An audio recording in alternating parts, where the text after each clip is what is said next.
it isn't the assistant teacher. Give me a hand here.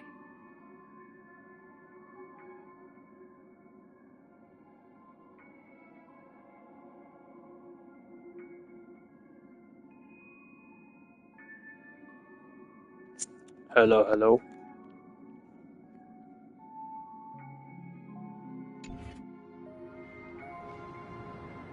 Alright, you go get your tea. My dream.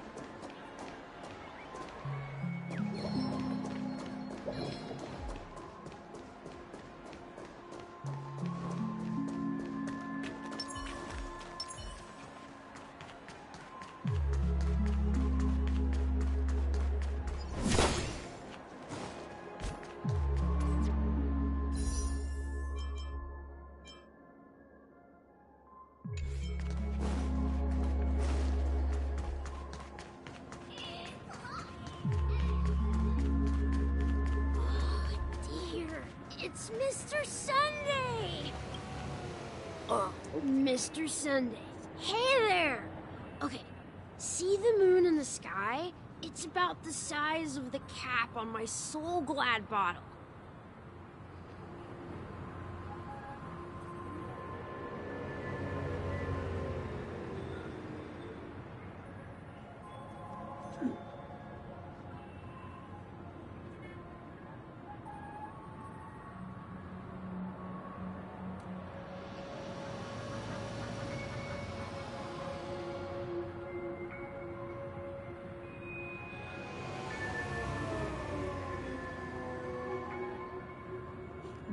Man, I just noticed I fucked up the title. I'll have to change that later.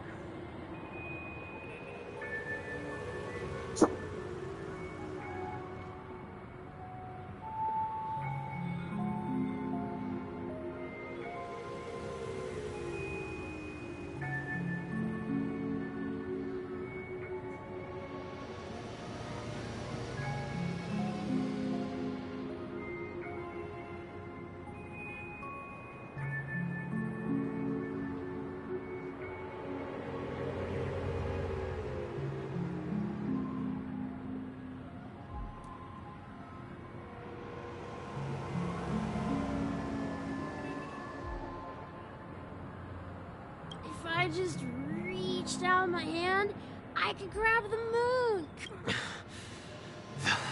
The moon? You mean the Grand Theater?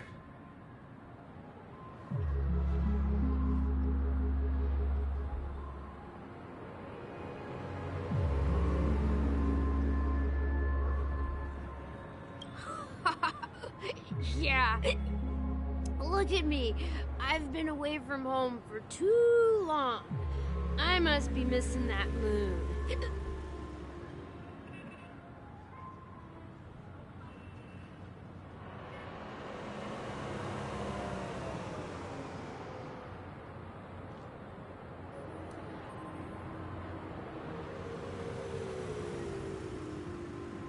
But it's no big deal. The Grand Theater here looks much better than the moon back home. It's just magnificent.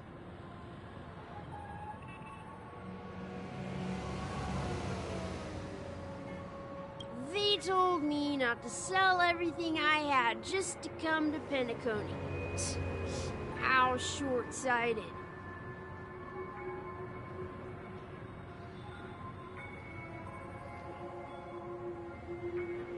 Selling everything you had? Why would you go to such lengths?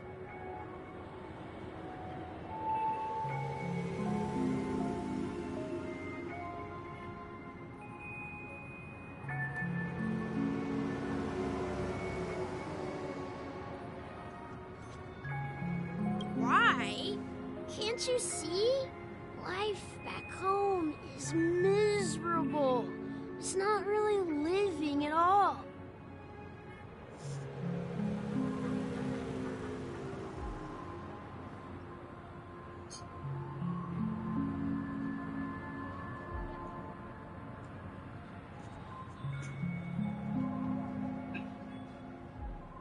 Wait, are you back from your tea or no?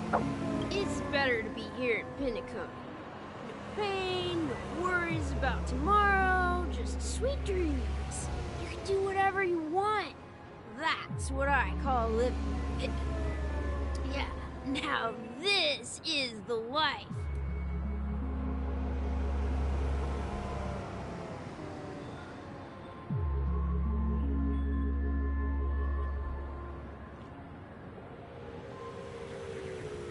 Is this truly living? Huh? What did you say, young lady?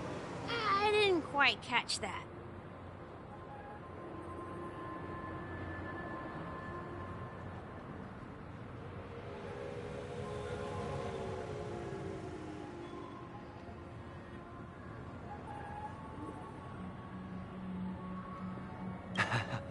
Oh, it's nothing, sir. You see, the traffic on Glock's Avenue can be dangerous. How about I ask a Bloodhound family member to escort you to Ideen Park over there, so you can continue enjoying your sweet dream?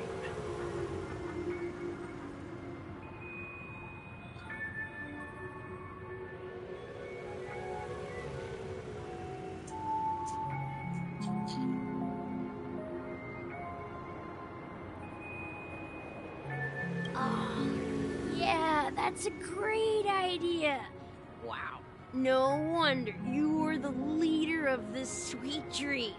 You're totally a lifesaver. See you around, Mr. Sunday, and it was nice chatting with you.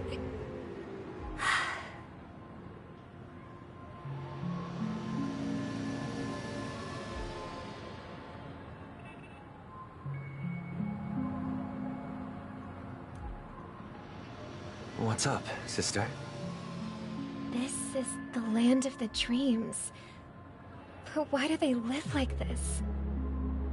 The man we ran into, he doesn't seem happy at all. Even though sweet dreams are nice, they're just illusions. But for him, they're the only way to survive, even if it means giving up on reality. That's not really living at all. I suppose you have a point. But, in my opinion, that's how most people live their lives. Why do you say that? You think that man is not actually living, but that's not quite accurate. Even without Penacony, people create their own illusions called self-value. People believe they have a predetermined value to fulfill. Gaining value means gaining power, and those deemed worthless are seen as the weak. However, value doesn't come out of thin air, and there's a limit to it. To accumulate value, people have to take from others. So, the weak get exploited and oppressed. Are you suggesting that this is not how things should be? Exactly. But, ironically, people don't think there's anything wrong with it, because they uphold the illusory notion of self-value, and even the weak believe in it. The survival of the fittest. That's where all the tragedies in the world come from. People come to the sweet dream in Penacony to escape from that reality and find solace. No tragedies exist here. Only happiness, although in its nascent form. Isn't that the same paradise we yearn for in our dreams? Perhaps that man is just an exception. Let's not jump to conclusions. We should experience the dreamscape ourselves, just as I did at Dreamflux Reef. Yes, seeing is believing. I'll accompany you. The Dream Master hasn't shown up yet, so we have some time for a stroll.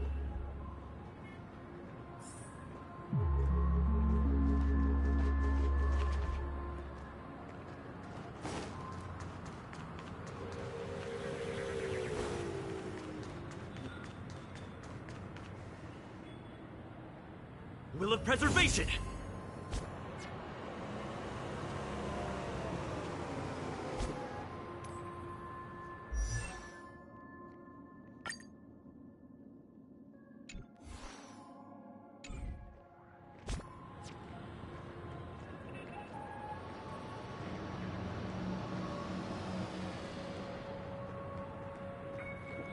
ARC, are you in the chat?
Checked off the list.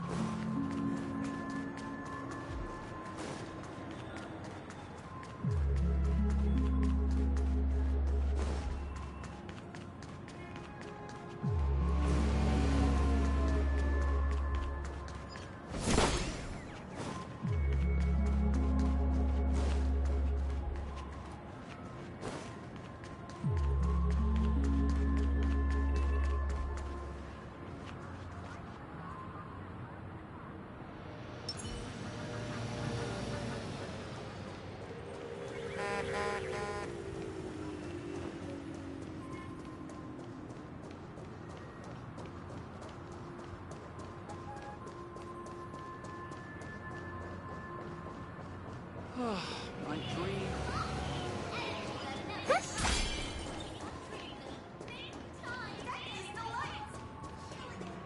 Enjoy Clocky's pizza. Every stick of the clock is a tasty one.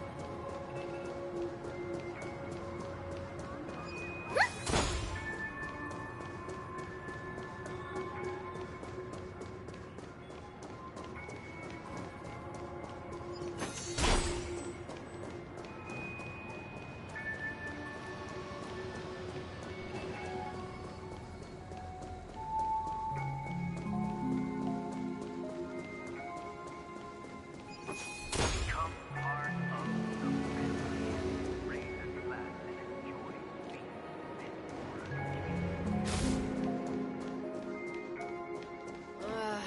Being on the go all the time. Once again, another balloon has passed golden hour time. And that concludes the news.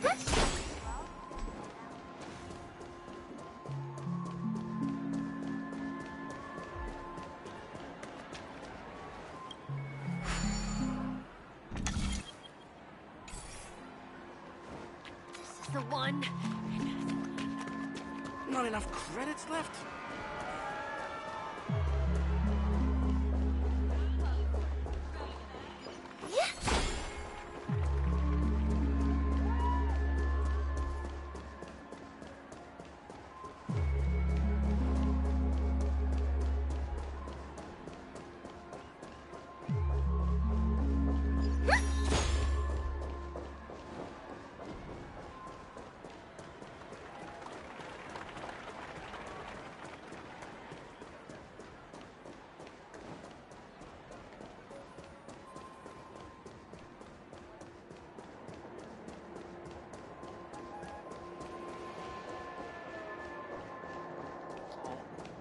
Yeah.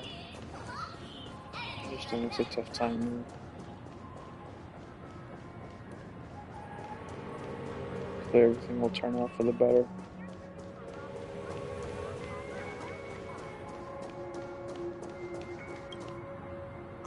find you again, Robin.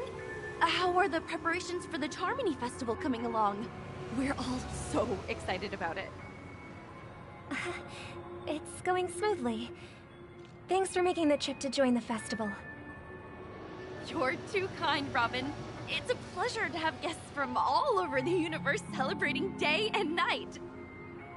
I can't stand being lonely or bored, so this jubilant dreamscape is perfect for me. But if this went on forever, would it get boring too? Nah, not at all. Who would get tired of having so much fun? Every day, you get to wear fancy clothes, explore all sorts of dream bubbles, indulge in delicious food without gaining weight, and you never get old or sick. As long as you can afford a room, this place is the ultimate paradise. But you know that only a few things can be brought back from the dreamscape to reality, right? That's exactly why I don't plan on bringing anything back. Just enjoying the dream itself is good enough for me. I mean, I'm not one of those long-living species. I only have around 60 or 70 years in this lifetime, and there's so much to worry about. Being happy here is pure bliss.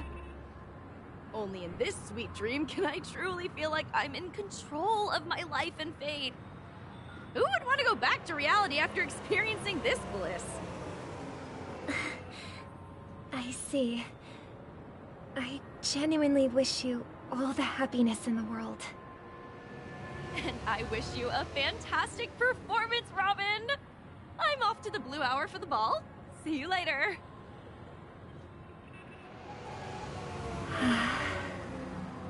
Seems like that guest's perspective didn't resonate with you either. She had a valid point. And I could sense her genuine happiness. It's just that... What you're trying to say is, she thinks she's in control No. of her life. But in reality, she's just escaping from reality and seeking solace in this sweet dream. Once she steps out of this sanctuary, everything will be lost. Well, she did make mention of being able to afford a room. Didn't she? However, the paradise in our dreams, it doesn't have to end. No. And the paradise we yearn for shouldn't be just a fleeting dream either.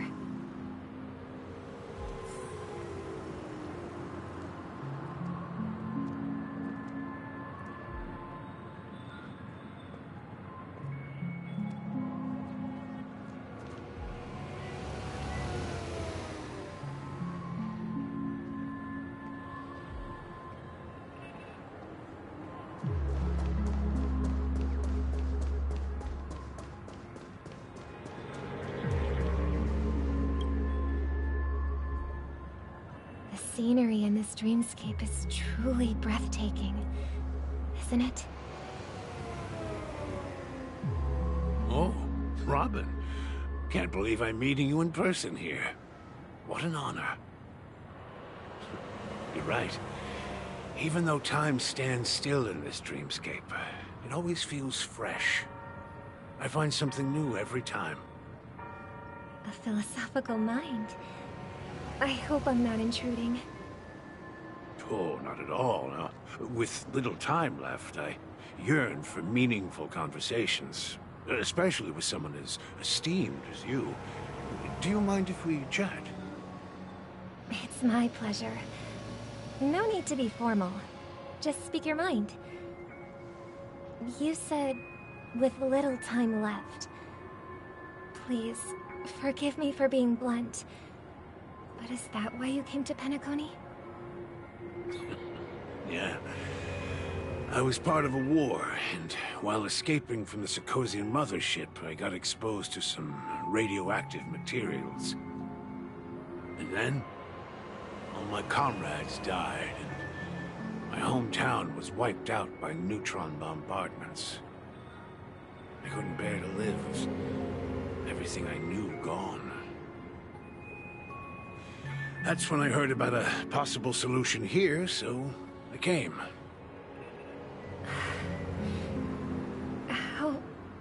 heart-wrenching. I hope the family has been able to help you. They have, and I'm truly grateful for that.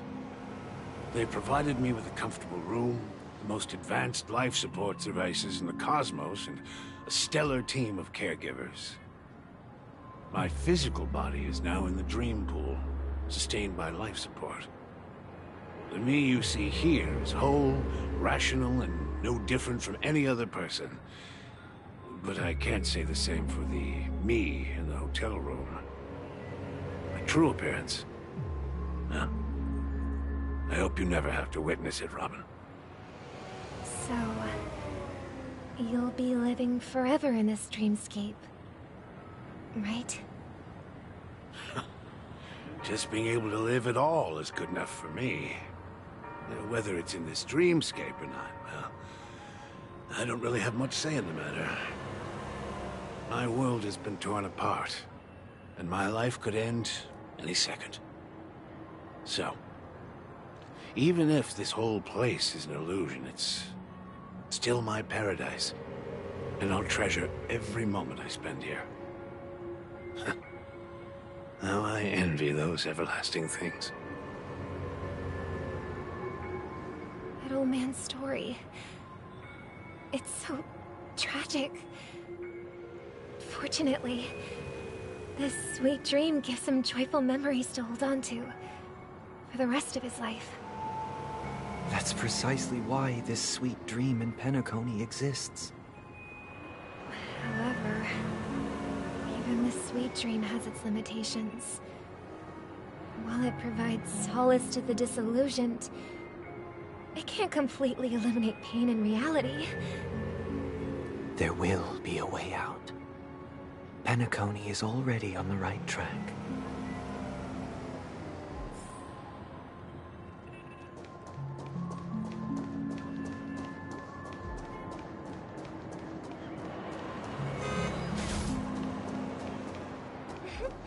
Look what we have here. A lovely young lady. Wait, is that me?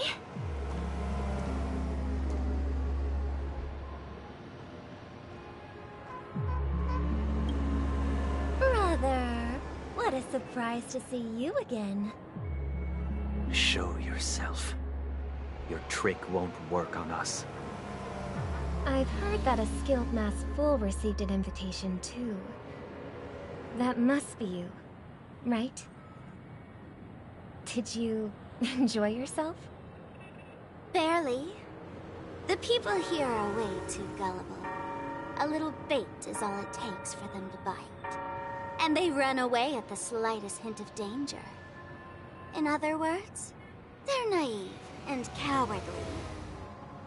Now that you've had your fill, it'd be wise to leave before it's too late. The music of the harmony doesn't tolerate discord. What?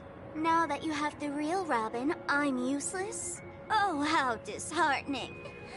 I've done so much for the family.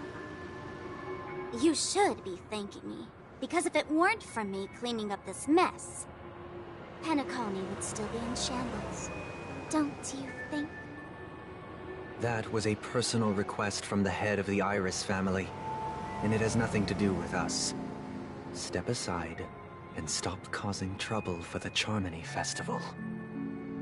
The Charmony Festival? You think you can scare me? You think I have no idea what you're planning? I don't care what you're thinking, chicken wing boy. But I'm pretty sure our lovely Robin won't be appearing on stage. After all, you're well aware of what a sorry state this dreamscape is in under the banner of harmony. Penacony, the land of the dreams. Is this truly the paradise you desire? Stop it. What's the rush, chicken wing boy? Did I get to you? Our paradise is none of your concern, masked fool.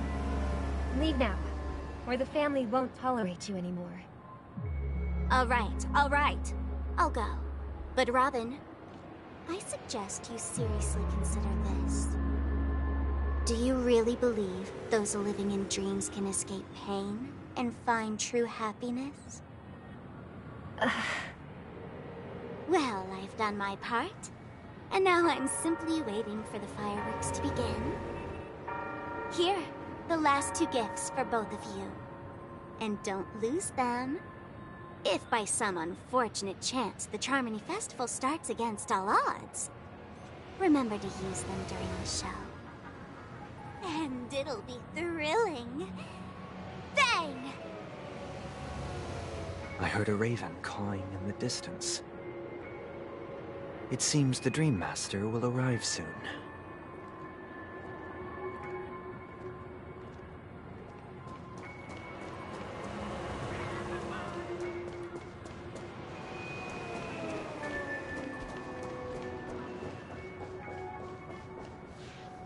Let's wait here for the Dream Master to arrive. Okay.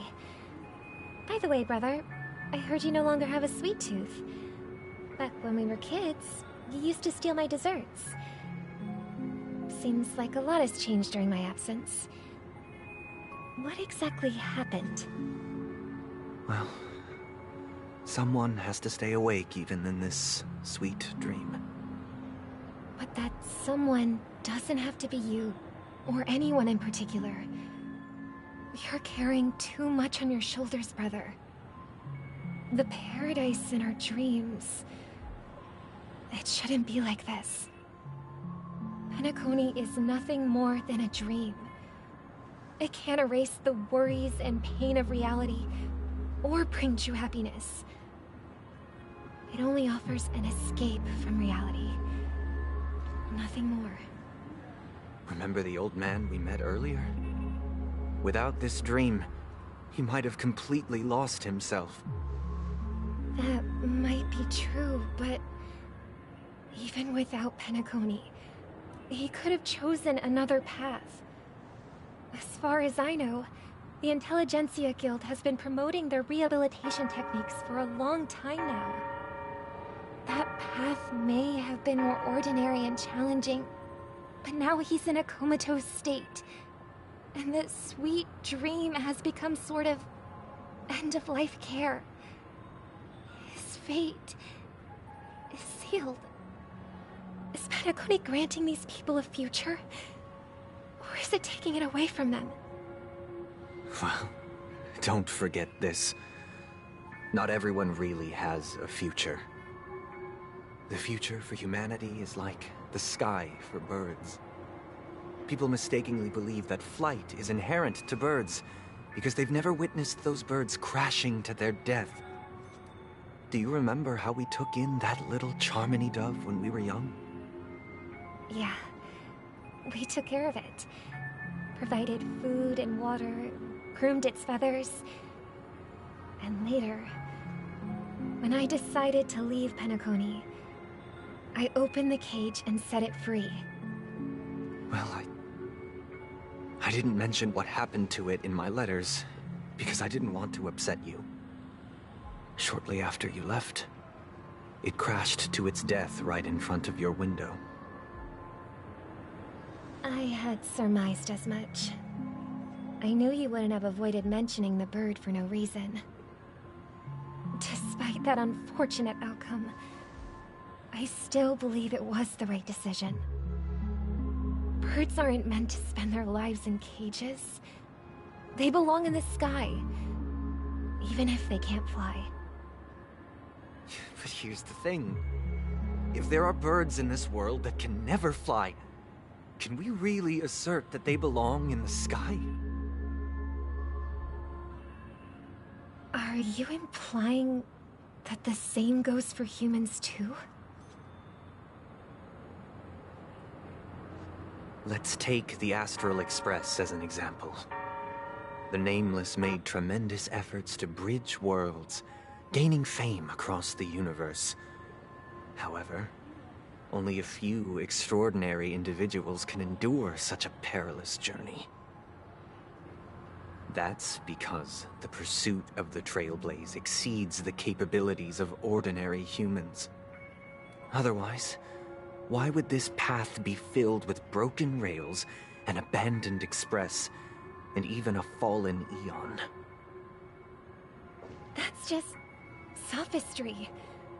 If that were true, then only the powerful would have the right to determine the future.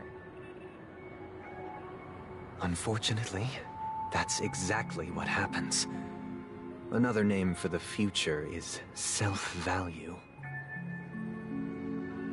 While this world has its fair share of heroes who inspire people and garner admiration for their heroic deeds, the majority of ordinary people will never become heroes in their lifetime. Some are born weak and vulnerable. Some find themselves trapped in unfortunate circumstances. Some fall victim to malice and cowardice. When it comes to survival, everyone is equal. And the weak can only watch as their value gets constantly diminished by external forces. That's why we should care for the weak and support them as if their suffering were our own. That's what the Odes of Harmony have always taught us. While the Harmony holds noble aspirations, the strong will always be strong, and the weak will always be weak. Even in this carefree dream. Human nature contains greatness, but it also harbors inherent weaknesses that can't be eradicated. In the end, if people can't even secure their own survival, they won't care about the illusory future of equality. As long as the law of survival of the fittest prevails, there will always be fledglings crashing to their death. But if people don't live for the future, do they merely exist for survival? If even you, my brother, don't believe that the Harmony will save the weak, then which Eon can make our dreams come true?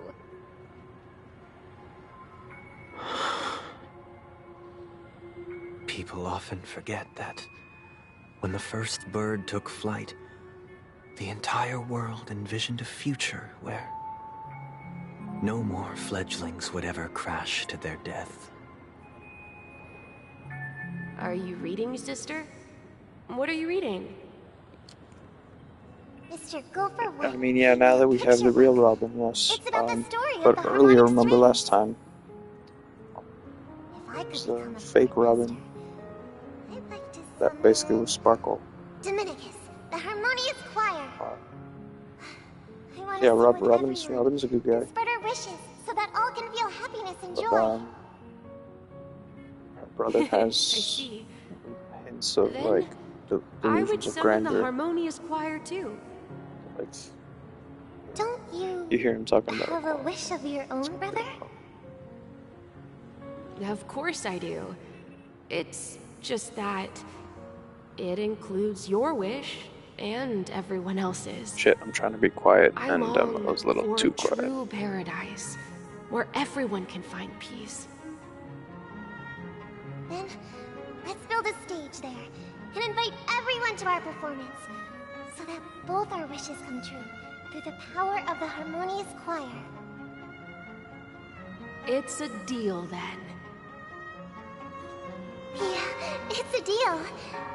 But how can I become a chord master?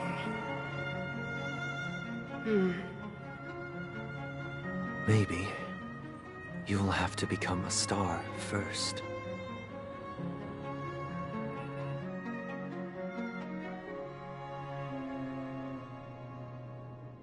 You're back sooner than I thought. Any results? Yes. And now, it's up to us to forge ahead. Since his last will has now been conveyed, my final mission is complete. But pardon me if I sound curt. It's good to have determination. The path Mikhail left for you is not an easy one to tread. Why else would he have chosen to sleep in solitude, staking everything on some nameless in the future? But you have the numbers, and in numbers comes strength. So that might just delay your inevitable a little more. Got any more encouraging words? As I see it, relying on Welt's negotiations alone is far from enough. Regardless of whether the other party will be compliant, negotiating simply allows us to meet them as equals and won't grant us an upper hand. Penacony is our rival's home turf, and we already have very few chips left to play with. Rather than idly sit around while the family's got us blocked off, an offensive approach might be a wiser course of action. We're more familiar with the Stellaron's properties than most, and since it's the key to stabilizing the sweet dream, it's vital to the family's interests. By attacking their core interests, they're bound to retaliate hastily. And as the saying goes, haste makes waste. That's right. As long as we pose a threat to the Stellaron, either with words or otherwise, we have a chance at gaining the upper hand. But the problem is, on the eve of the Charmony Festival opening, how exactly are we going to get close to the theater?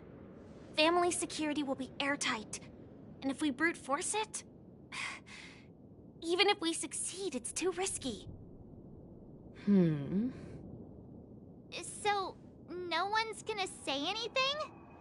Then I'll raise my hand. I know the answer to this question.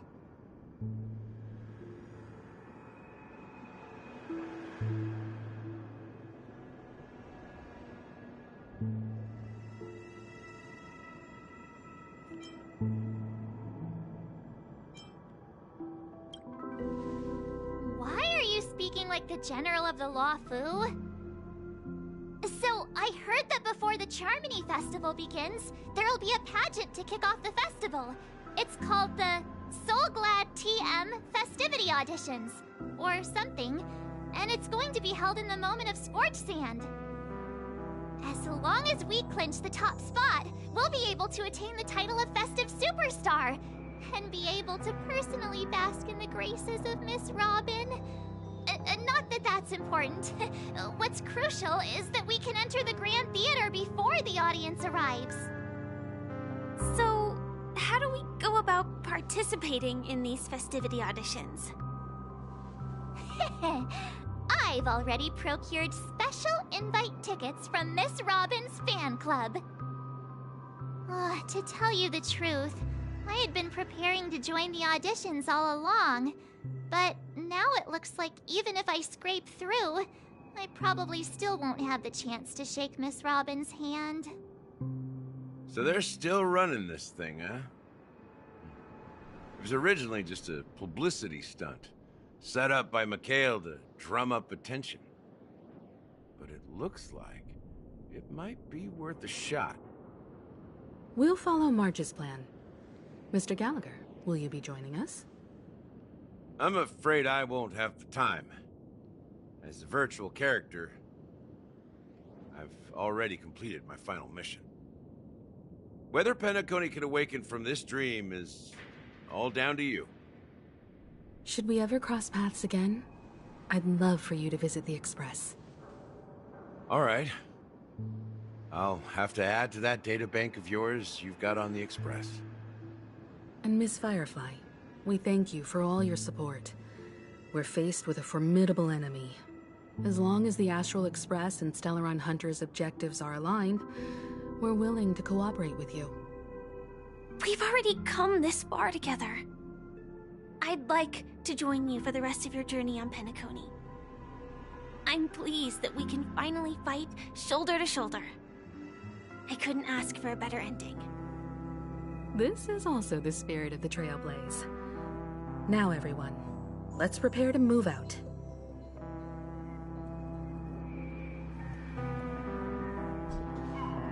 Ladies and gentlemen, welcome to Scorched Sand Hall.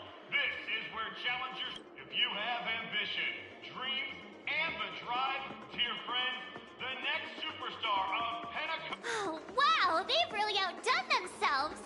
Oh, I'm starting to get excited. Behold, here come 4 friends with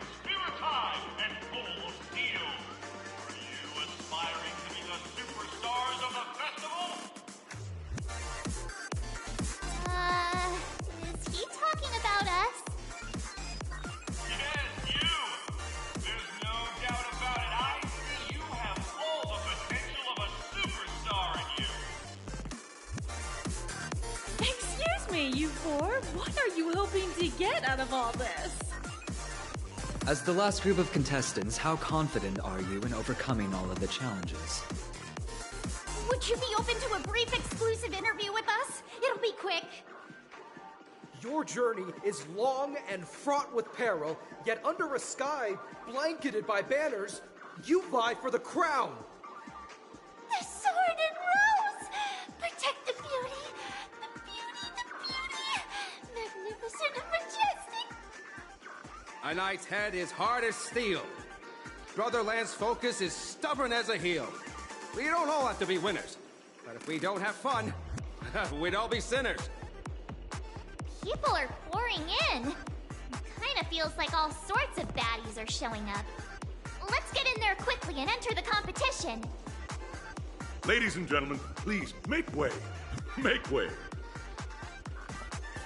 Coming towards us now is one of Penacony's top 10 wealthiest tycoons and the soul-glad business empire's founder, Mr. Aideen. Allow me to introduce myself. I'm the director of Soulglad's factory, Aideen Lena. My four friends, introduce yourselves to the audience across the cosmos. Hello, everybody. I'm Himiko, a nameless from the Astral Express, and these are my companions. Don't you guys need to hide your identities? I can't hide it anyways. Penacony is plastered with our posters. And because the Astral Express is so well known, the family won't dare to make any rash moves.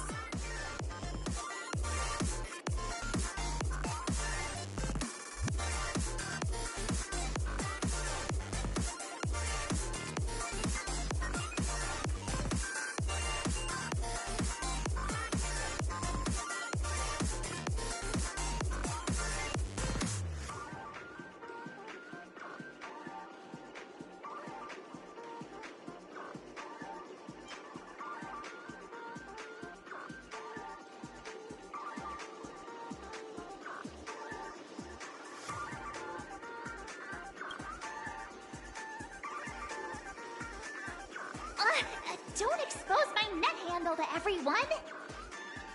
Hello, everyone! I'm Part 7th. I'm an ordinary girl who loves adventures. Hello, everyone. I'm Firefly. I am also an ordinary girl who enjoys adventures. So it's a bunch of nameless guests. This final face-off is bound to be spectacular. Time is precious. My four friends, come with me. Grab a bottle of Soul Glad and make your dreams a blast.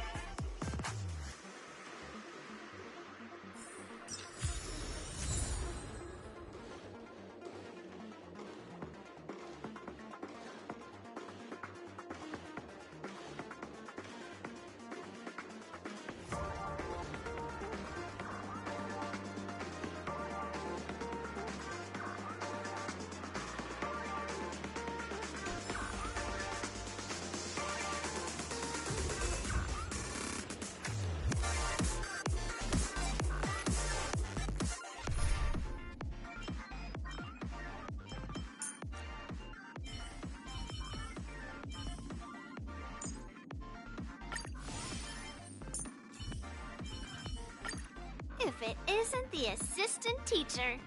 Give me a hand here.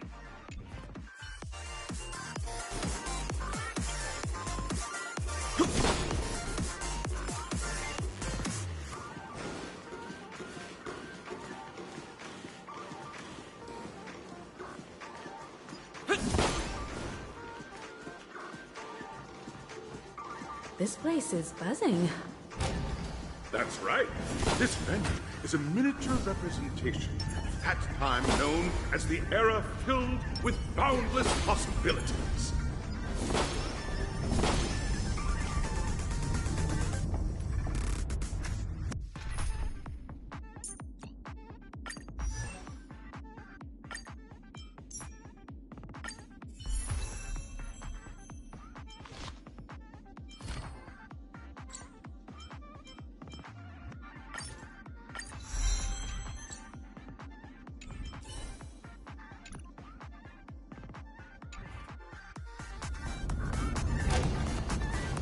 Please stay tuned.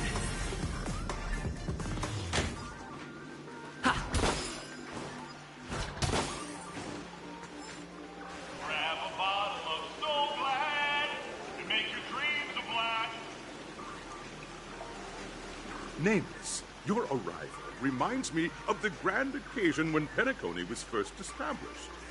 I was still a young, bright-eyed lad back then, lured here by the watchmaker's ads, full of zeal and ready to make my first fortune in life. Once, during a particularly grueling day, I passed out and was resuscitated by a drink from Mr. Sousa. That sweet taste has since been etched in my mind, and that was what drove me to create the Soul Glad that we all know and love today. The dream-chasing era was truly a wondrous time. Oh, I miss those days, and the watchmaker. Scorched Sand Hall is my homage to that time of boundless possibilities.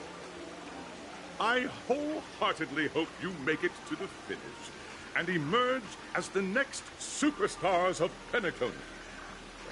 Now then, is there anything you'd like to say before the competition officially begins?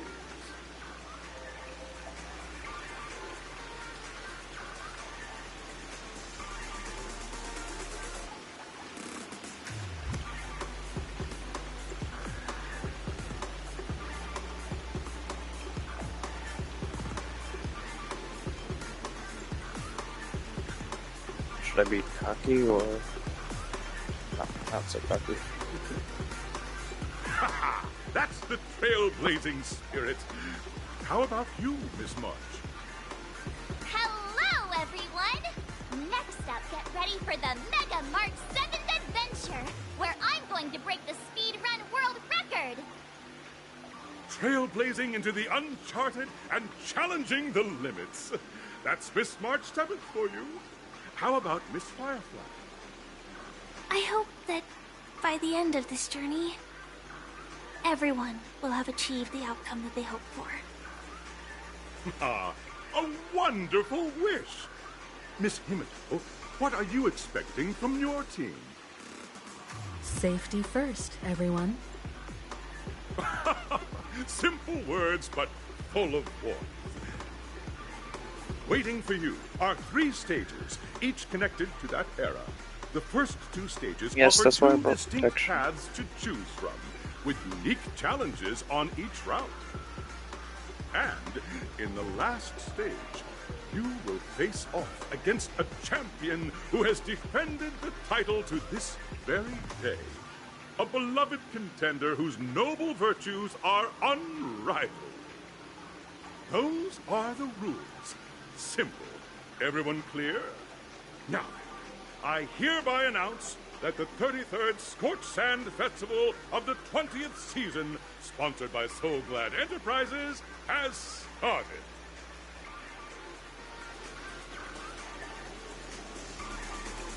Everyone, as the Charmony Festival is drawing closer, we must reach the end as quickly as possible. Factoring in efficiency and safety, splitting up into 2 groups is the best choice. March and I haven't known Miss Firefly for too long and aren't overly familiar with her. It'd probably be better if the 2 of you paired up. Fine by me. Let's do it. All right. I don't have a problem with that.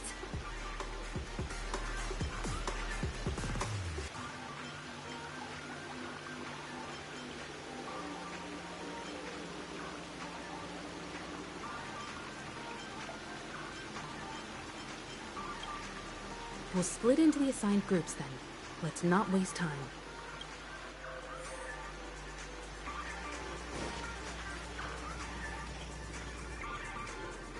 Welcome to the first stage of Soul Glad Enterprises' 33rd Scorched Sand Festival of the 20th season, Dream Play Fantasia.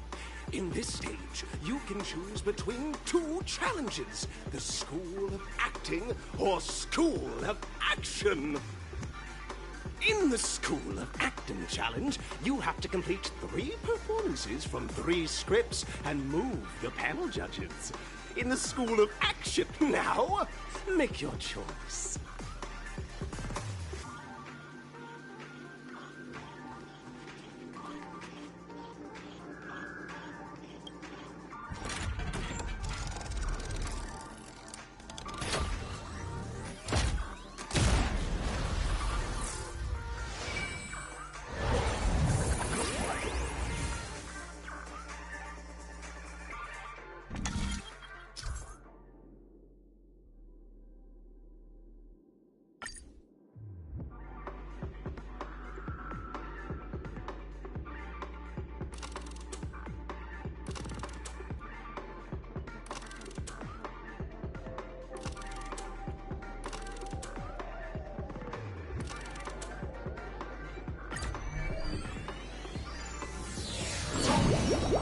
Stage of Dreams for those who dare to dream. Welcome to the School of Acting stage. Feel free to ask, yeah. Step onto the stage and move the This judges is in with the your school. heartfelt performance. Competitors, allow me to introduce the rules of this challenge to you.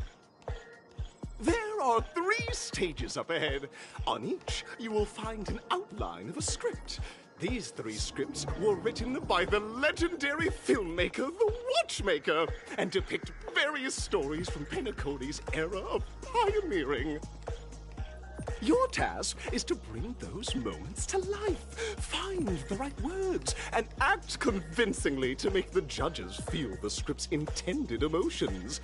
Oh, I wish you a successful performance. Also, a bit of trivia. The record score for this stage is held by a participant with fiery red hair. His exceptional performance brought The most even the obvious one, I strictest think, judge would to be tears. Scars. It's like he wasn't even acting at all. We are running out of time, so let's get this over with quickly.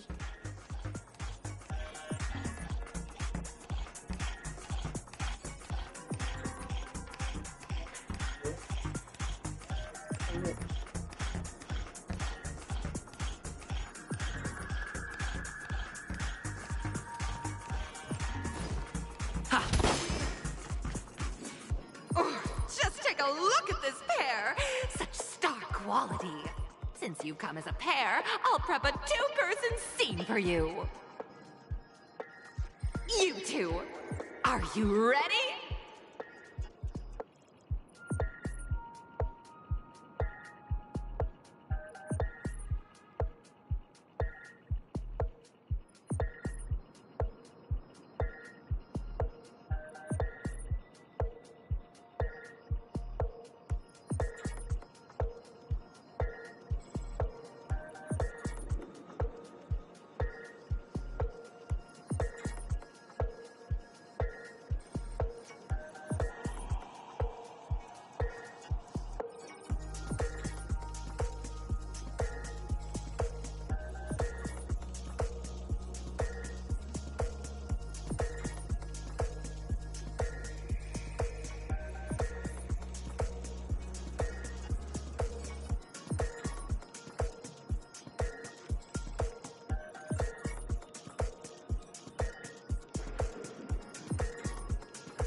Envision that you both, driven by the spirit of exploration, are arriving at the land of dreams that is Penacony for the first time. But instead of lush lands, you find yourselves amidst swirling sands and desolation, far from the paradise the Watchmaker described. You're driving an old clunker through the wilderness of the dreamscape, braving the cold wind, choking on the dust, and suddenly, a fierce memory zone meme blocks your path. Now, Mr. Greyhair, what line would you deliver to express your disappointment in Penacony?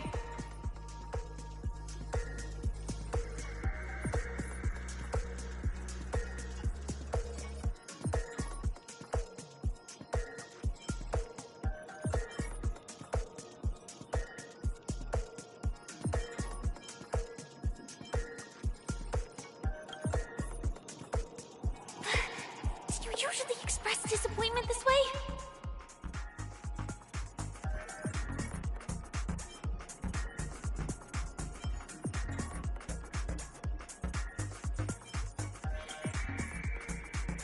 Very good!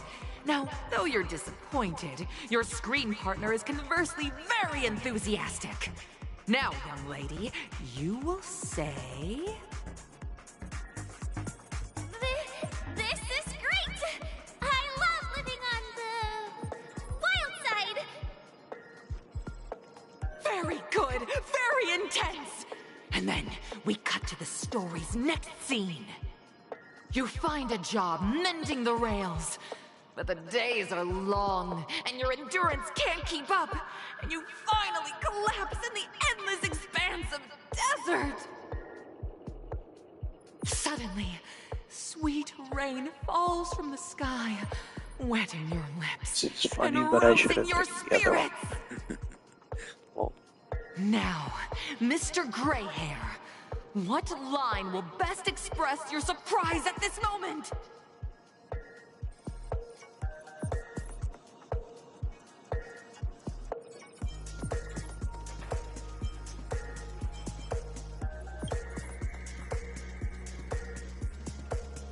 But at this moment, your partner yet gazes into the sky, both her eyes closed. The raindrops fall, blurring her vision, and she tragically says... Perhaps we were never meant to succeed. Right? Fantastic! Both of you have an incredibly solid foundation in dialogue delivery. However, lines aren't everything in a performance. Please continue this story on the second stage. Up next, you'll be challenged with a body language test. I hope these tests won't take too long.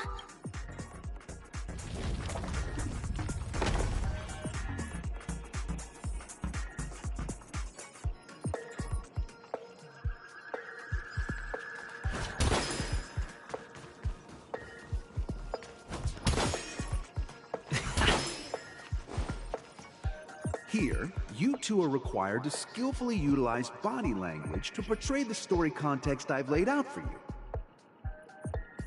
Picking up from where we left off, a heavy downpour saves you both stranded in the desert. This rain quenches the anger in your heart. You look to your companion, now completely devoid of fighting spirit, wanting to comfort her. At this moment, what should you do to make her laugh?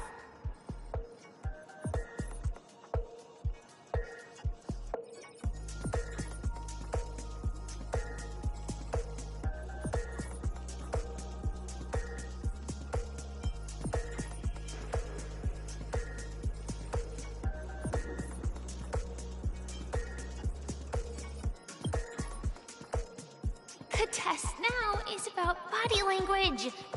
I don't think...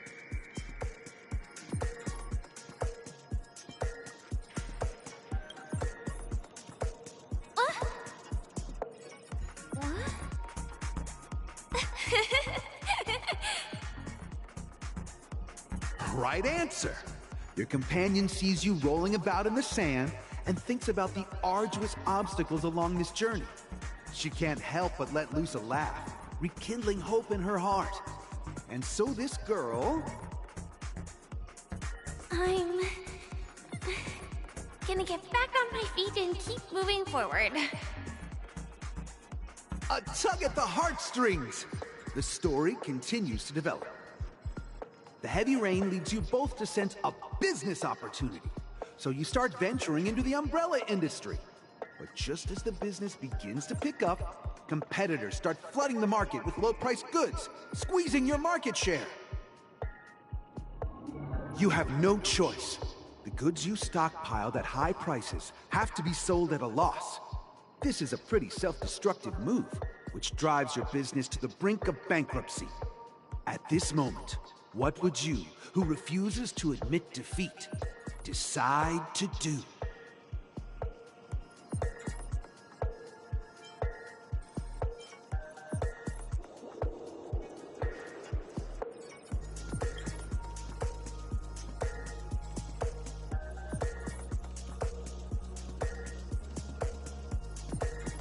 Fantastic!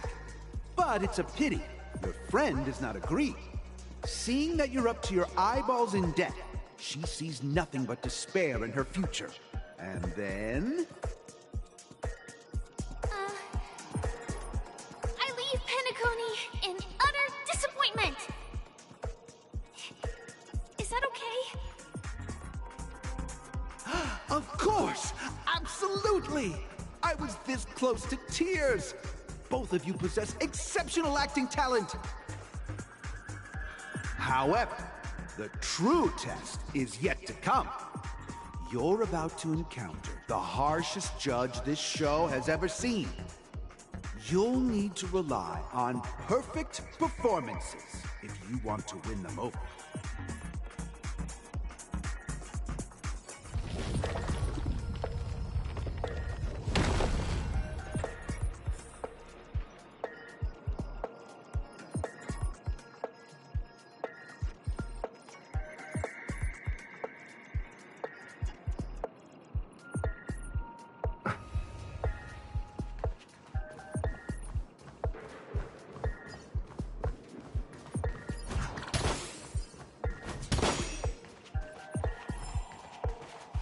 Welcome to the final stage.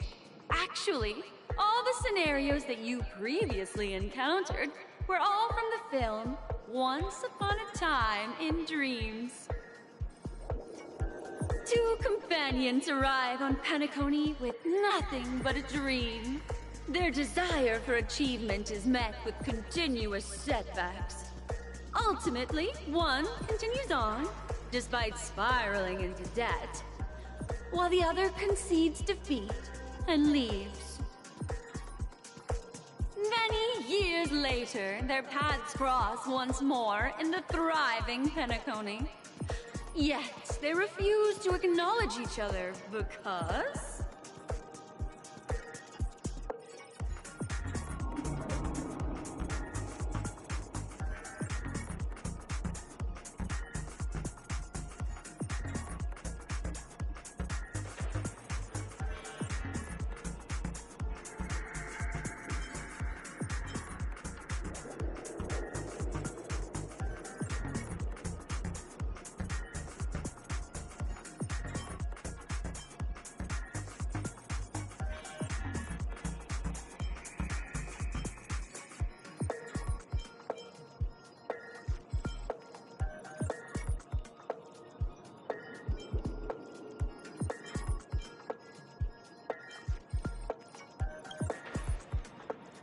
Against the backdrop of a revitalized Penacony, the joy of reunion mixes with the sorrow of past separation, the awkwardness of being strangers, and the shyness of a long-awaited encounter, all converging at this very moment.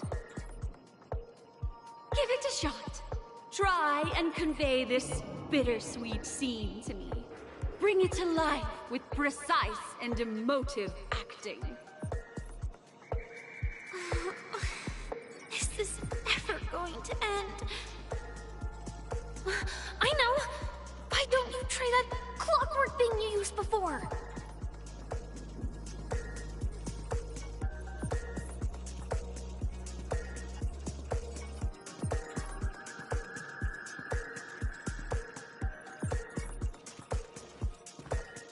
Your performance is far from satisfactory.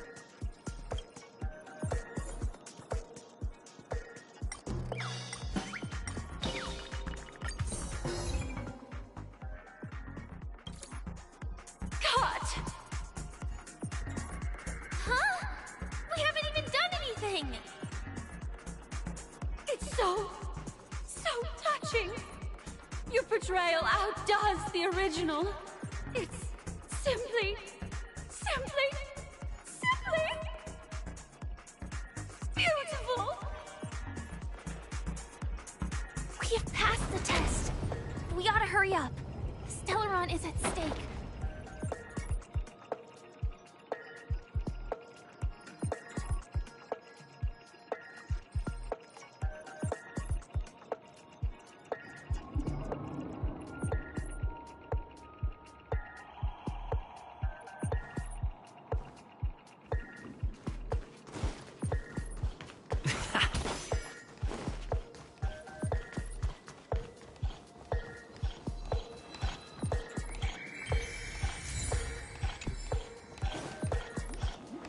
Congrats to both of you for clearing the stage, but more importantly, are you having fun? Fun is more important than success. Look at the time! You finished much faster than that red-haired contestant did. That red-haired contestant. Who is that exactly? You'll find out eventually, but only if you clear the next test first. Welcome to the second stage of the 33rd Scorched Sand Festival in the 20th season, sponsored by Soul Glad Enterprises. Gunfire time! You have the option to choose gunfire and undergo Brother Hanu's trial, or time, where you'll face Clucky's trial. And now, make your choice!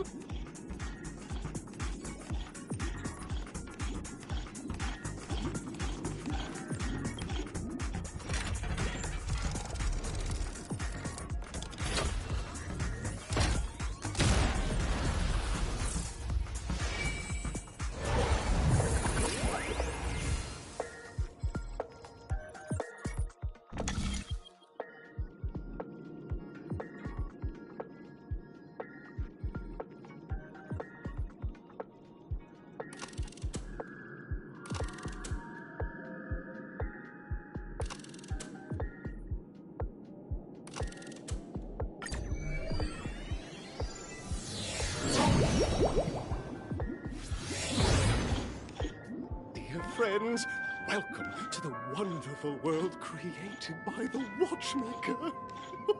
Awaiting your ahead is the titular character from the beloved Clocky animation, Clocky! It's said that the Watchmaker dreamed up the idea of Clocky when he was just a boy. Back then, he was merely an apprentice in a clock shop. And one night, he dreamt that all the broken clocks started sprouting arms and legs. Like a skilled pilot, he steered them towards the right path.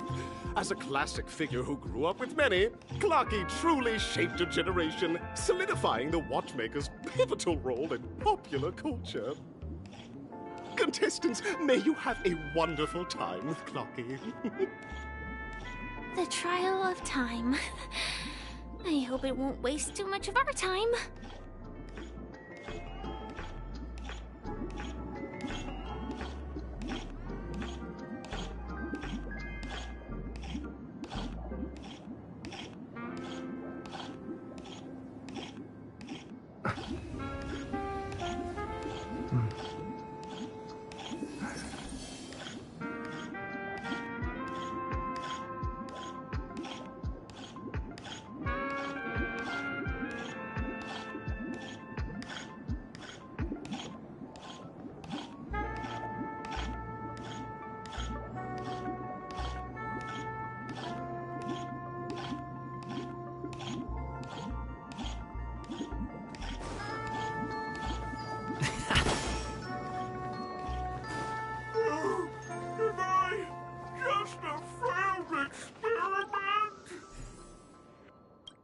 That statue. Did it just speak?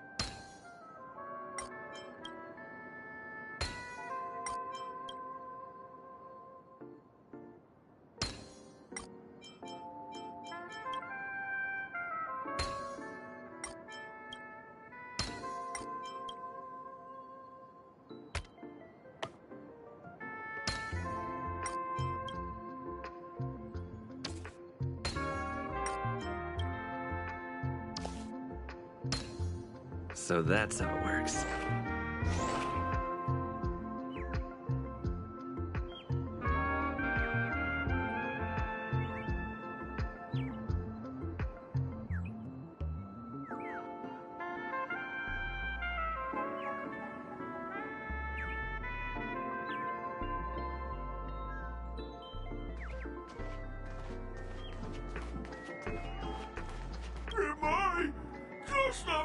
I'm just an expendable failure of a clock, aren't I?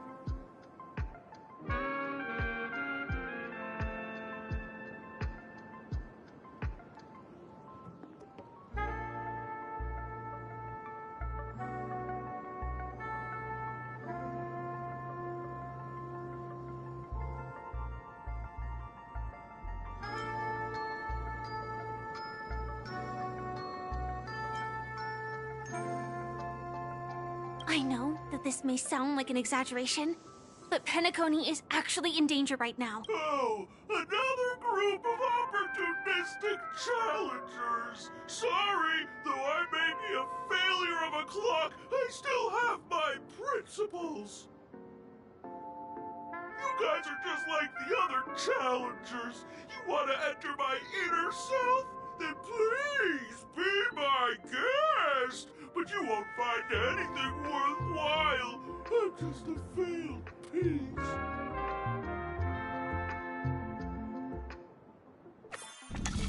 See? I'm just empty inside. Tick-tock! It's time for me to make an appearance!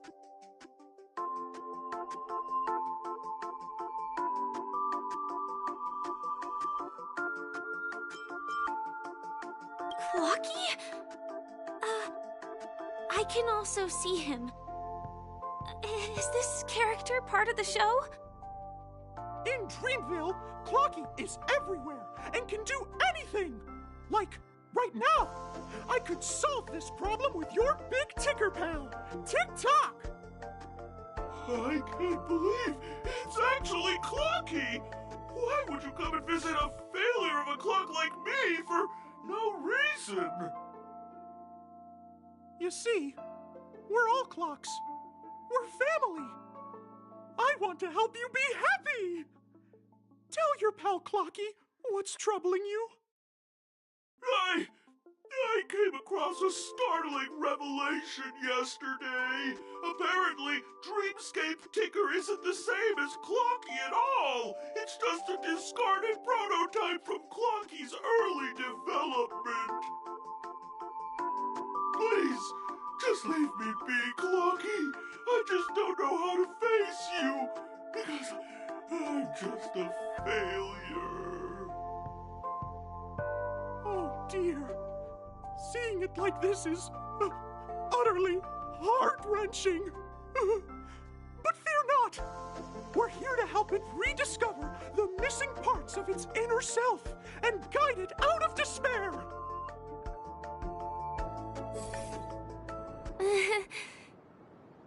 I guess even troop members can experience existential crises. Don't worry, miss. I've already pinpointed its missing parts. Over here, my friends. Better use that hamster ball knight speed.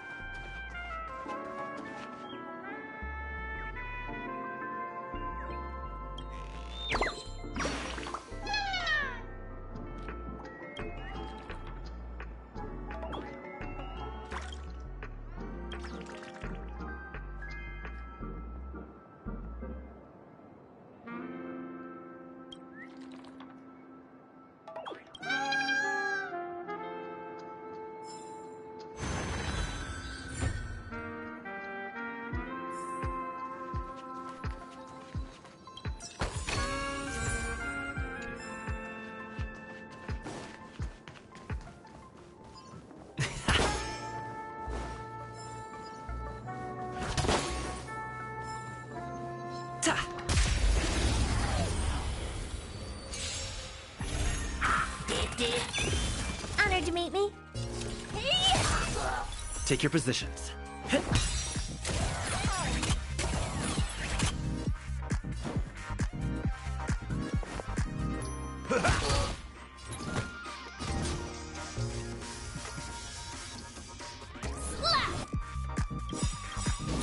mood is set just for. Let the show begin! Melt!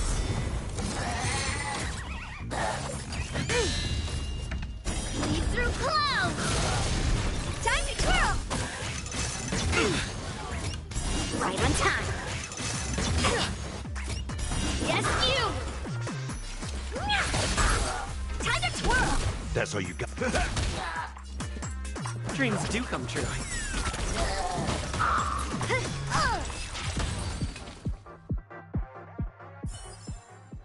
Reach the end of the story in your own way.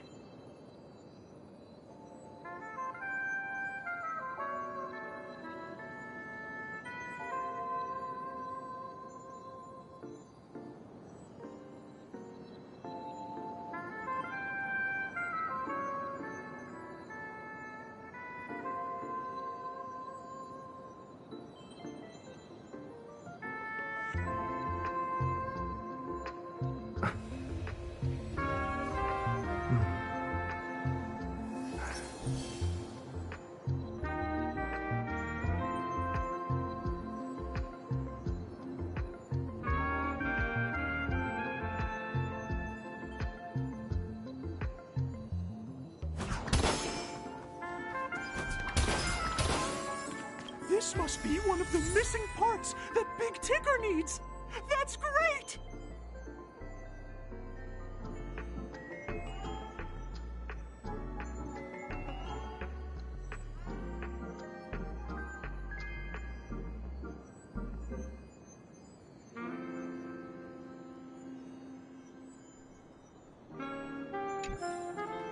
We're here! There's a missing part on the opposite side. But how do we get over there? There's also a dreams I left here by a Dreamweaver. We're running out of time. We'll have to use it if necessary.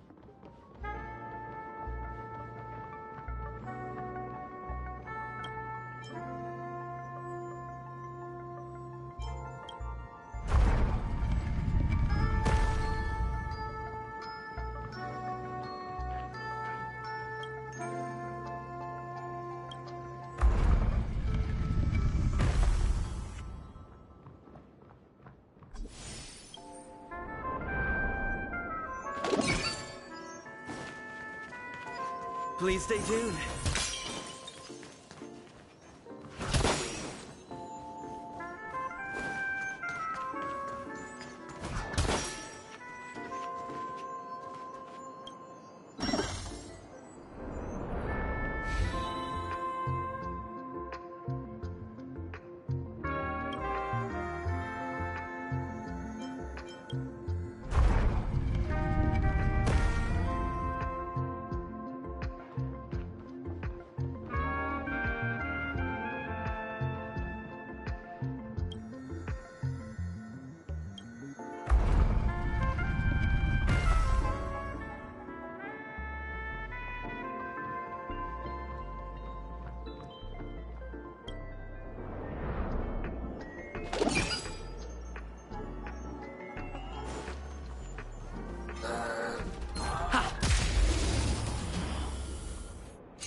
Yes, you! What are you looking at?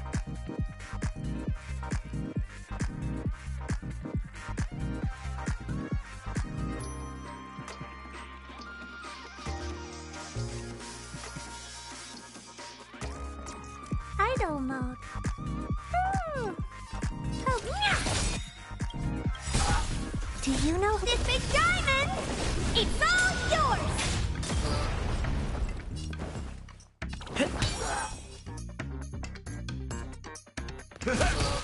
What are you made of? Strike! Melt! Lead through clouds! Time to twirl!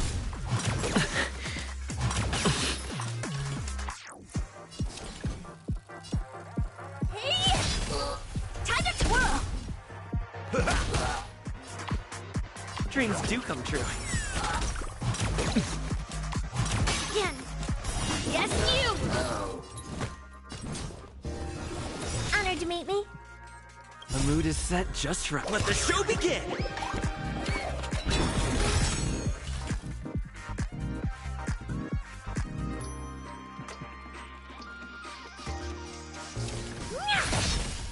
Step up, let's see ya!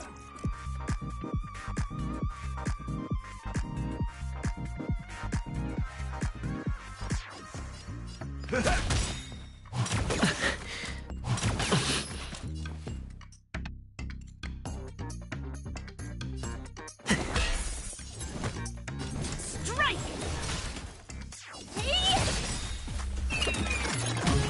In the mood for another beating?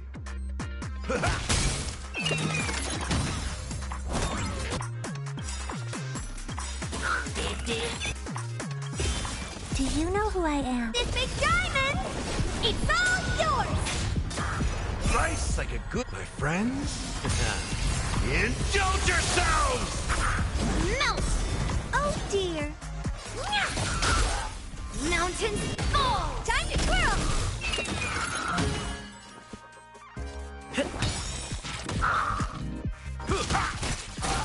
Time to twirl! Within the self, not slap!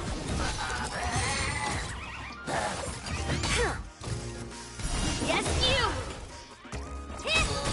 Step up, let's see ya! How's this taste? Great teamwork. Strike!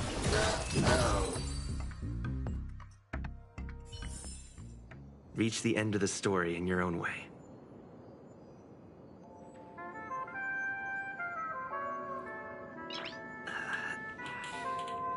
Nice.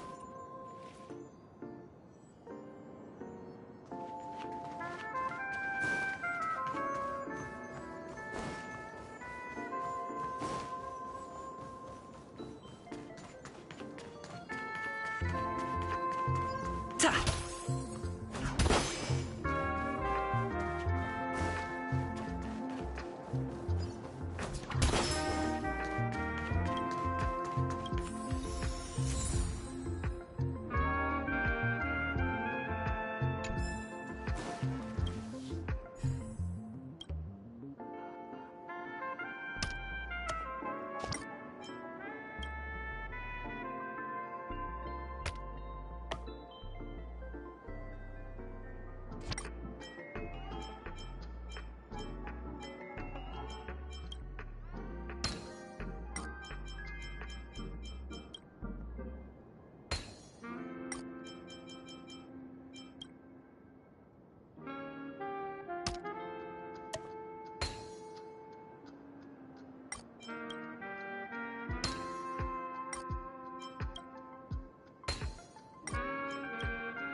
No match for me.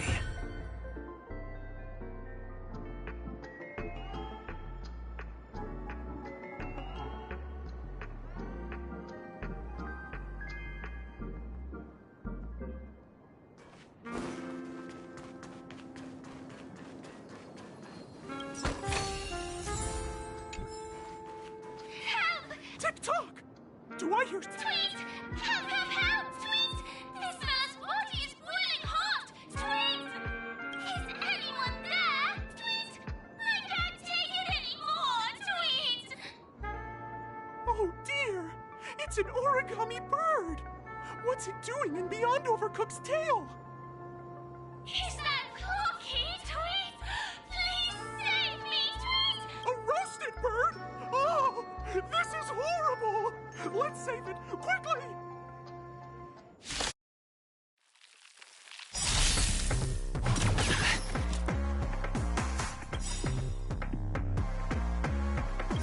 Do you know who I am? This big diamond! It's all yours! Melt! The mood is set, just let the show begin! Lead through clouds! Time to twirl!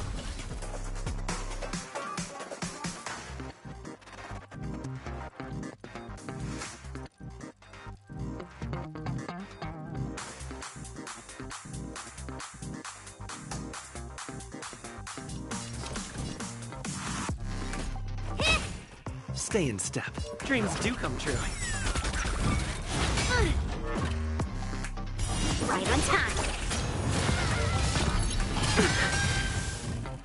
Right on time. Time to mix things up.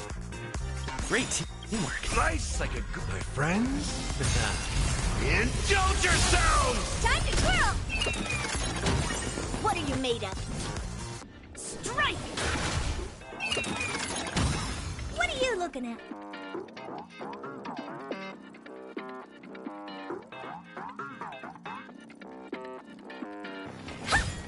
Take your positions. Let's improvise.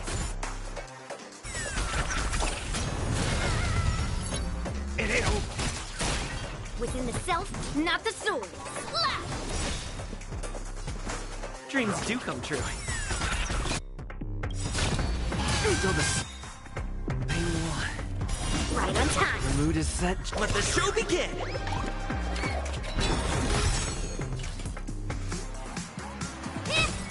Step up, let's see ya.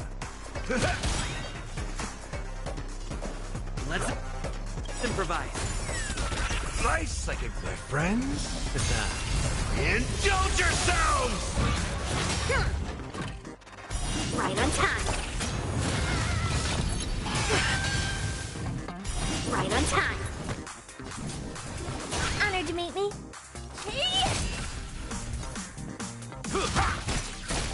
Stay in step. Dreams do come true.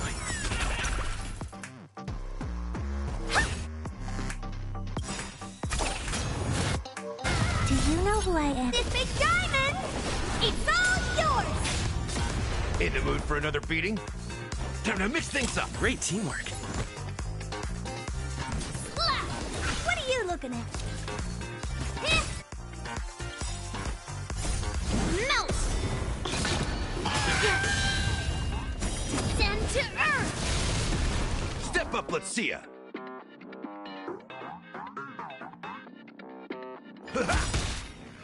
Nice, like a my friend. Indulge yourselves! Let's improvise. The mood is set, just let the show begin! Strike! It ain't over. Time to twirl! Did the rhythm get messed? Dreams do come true. Honored to meet me. Melt!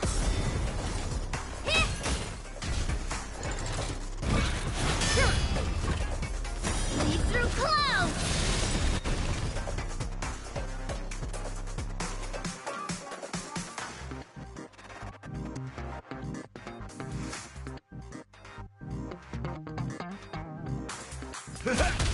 Within the self, slap!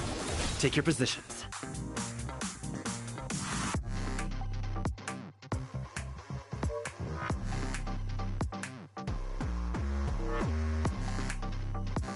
Let's improvise.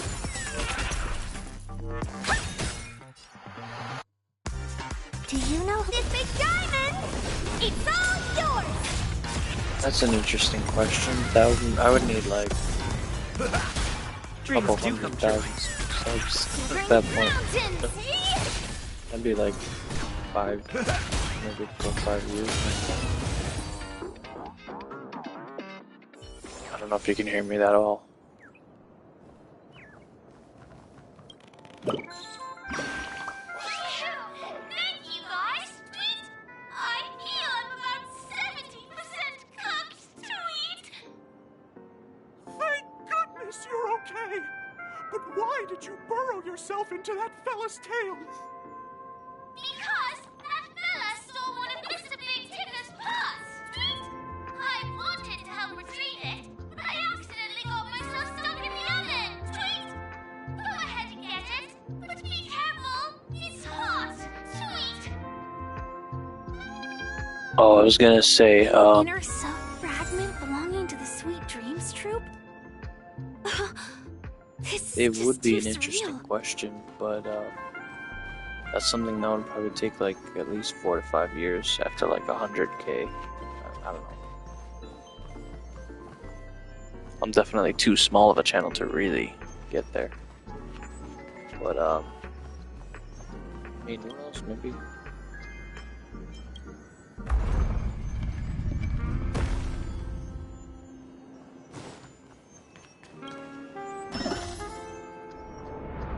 Damn, I don't know why it's like not picking up the audio at all.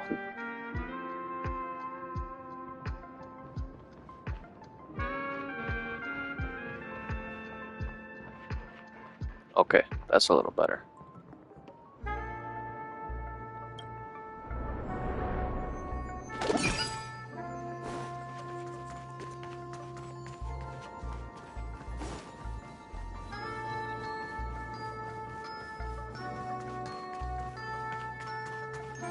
We're back!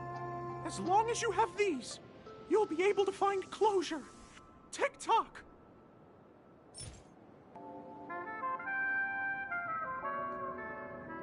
Wow!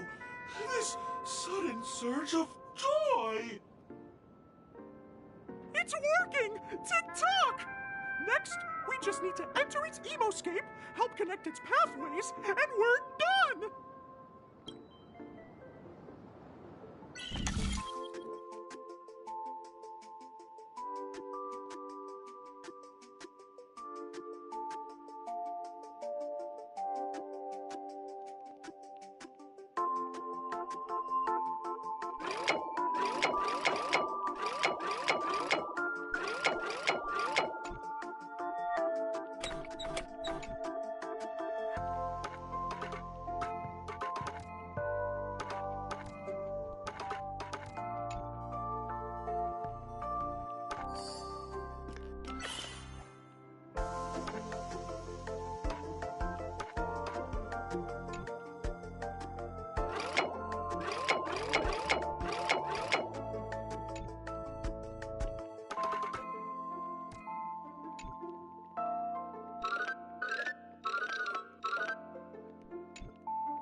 What's going on in here?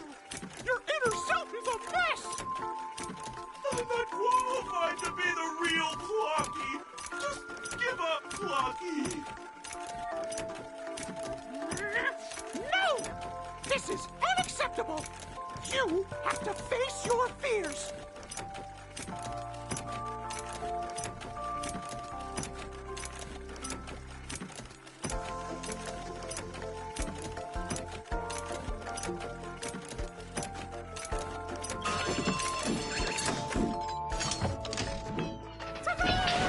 Success!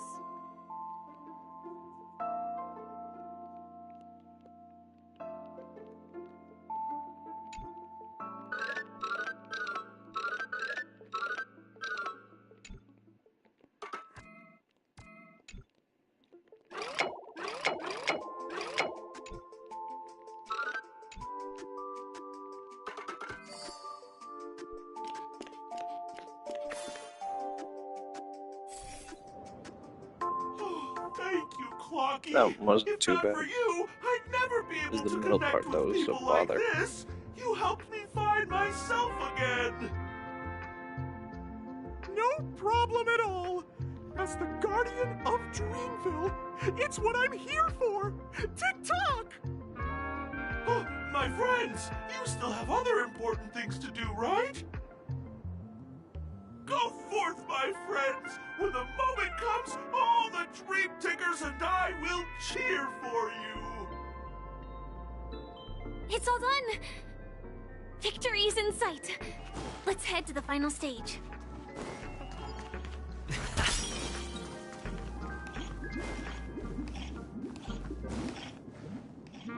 Congratulations to both of you! Oh, you've overcome all obstacles and proven yourselves. But, unfortunately, there is only one who can be Penacony's festive superstar. In the final stage, you will face the defending champion. If you fail, you will lose the opportunity to become the festive superstar. Welcome to the 33rd Scorched Sand Festival's third stage in the 20th season, sponsored by Soul Glad Enterprises' Superstar Showdown.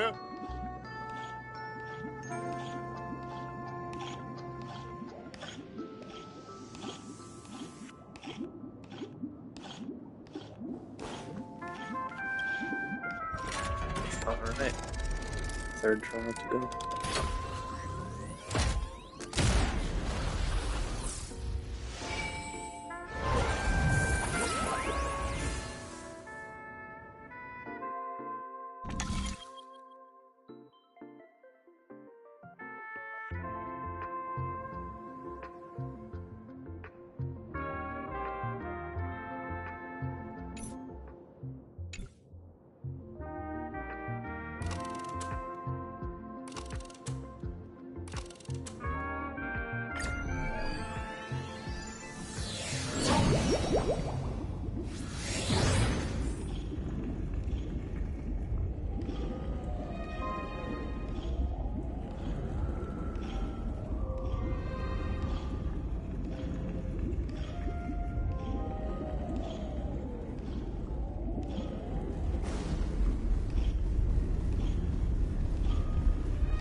No way, I think I just saw someone. Someone extraordinary. Upgrade configured. Intercepting sword. Please wait! Handsome gentleman, beautiful miss. By the glorious light of beauty! I never thought I would see you again. In such turbulent times, your kind faces are as spring's gentle breeze, bringing solace to my scorched heart.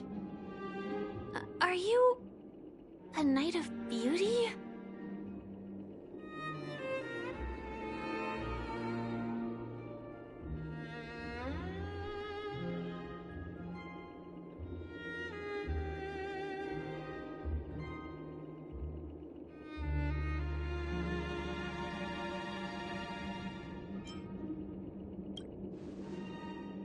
You've already heard of my humble title elsewhere?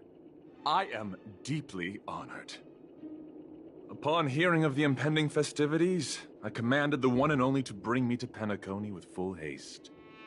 Alas, in a cosmos unguarded by the beauty, disorder prevails.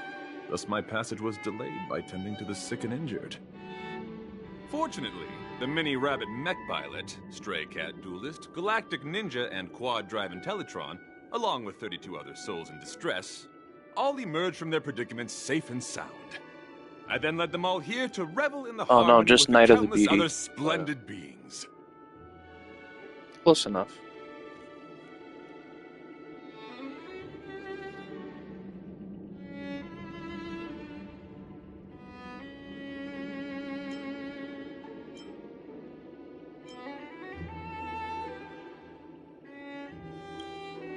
I do not deserve such praise. Unfortunately, that dashing IPC ambassador, whose radiance matches that of a beautiful peacock, remains in a woeful state. Ugh, how I wish he too could partake in this splendid occasion. Okay, let's get back to business. Since fate has brought us together, it stands to reason that you both seek the accolade of the audition's victor, correct? Though upon arrival I was once mistaken for a towering silver-armored fugitive with fiery red flames due to my lack of eloquence. It matters not, for all these trials stem from the land of the dream's beauty. What matters is that I now stand before you. Our paths have crossed. I, Argenti of the Knights of Beauty, am humbly requesting a battle with you both, in the name of the Code of Chivalry. If I am fortunate enough to emerge victorious, kindly grant me passage to the Crown of Victory, and recognize that Idrilla, the beauty, is the most peerless beauty of them all. Dear friends, please ready yourselves for this trial set forth by the beauty. Take your positions. Dreams do come true.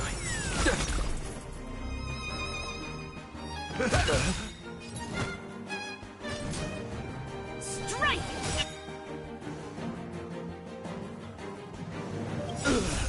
Melt! Rise Time to the to twirl! challenge. Let the duel commence. Put forth all your might. Yes, you! Time to twirl! Rise to the challenge. The mood is set just let the show begin!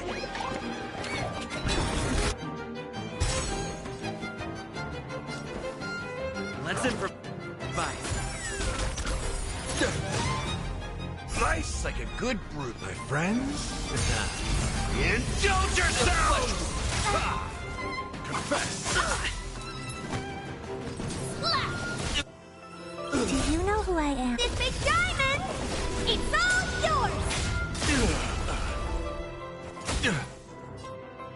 It ain't over. Time to twirl! Dreams do come true. Bear witness. Strike! Honored to meet me. In the mood for another beating? Rise to the... You're fighting a gentleman. Let's sign more. Yes, you! Flesh wound. Stay in step.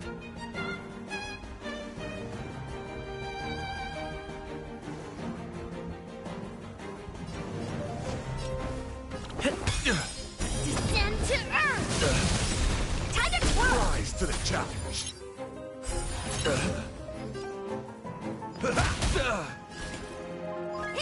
Right. The confidence. Put forth all your might. Yes, you! Nice like a good, my friends. Indulge yourselves! What are you made of? Slap! Let's improvise. The mood is set. Let the show begin! Behold, this symbol of purity.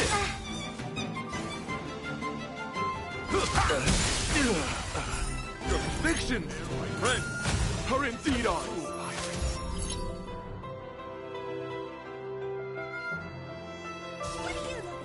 It's a... The laurels of victory belong to a drill.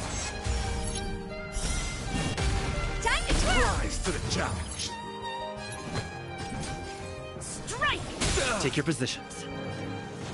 Dreams do come true. Time to twirl! This big diamond, it's all yours! Time to twirl! Confess! Put forth all your might. Yes, you! Flesh wound.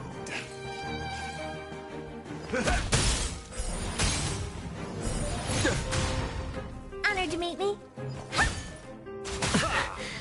Put forth all your might. Feel the Connection. Yes, you! Let's improvise. The mood is set. Let the show begin! Time to mix things up. Great team. Work nice, like it, my friends. Indulge yourselves! Within the self, not the sword. Slap! Behold, this symbol of pure beauty. Melt! You're fighting a gentleman.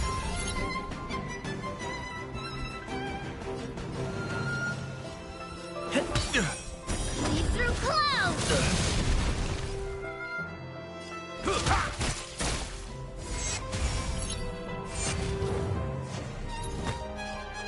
Strike! The flesh wound, lead sign wound. Put forth all your might.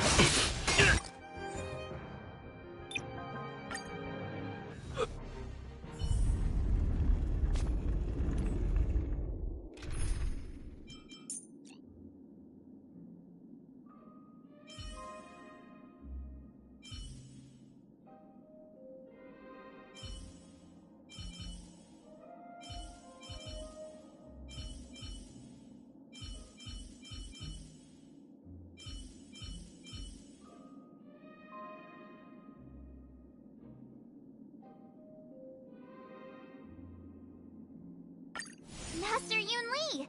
Look at how hard I've been training!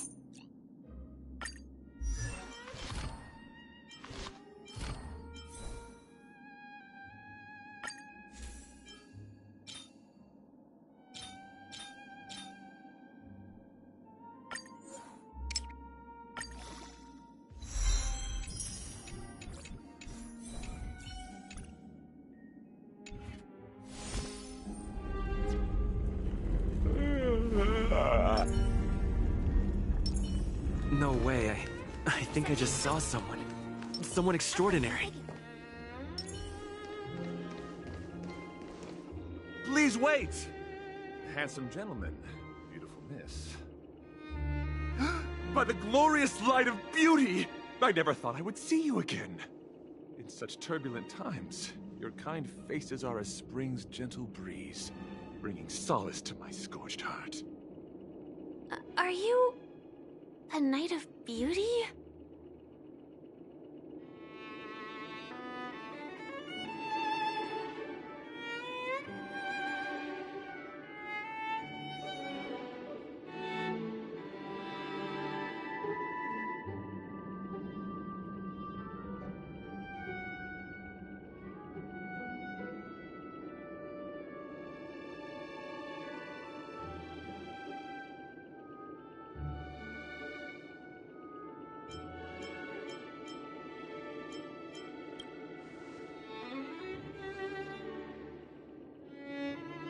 Upon hearing of the impending festivities, I commanded the one and only to bring me to Penacony with full haste.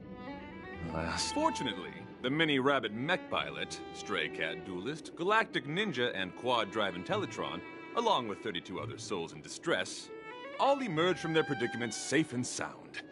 I then led them all here to... I do not deserve such praise.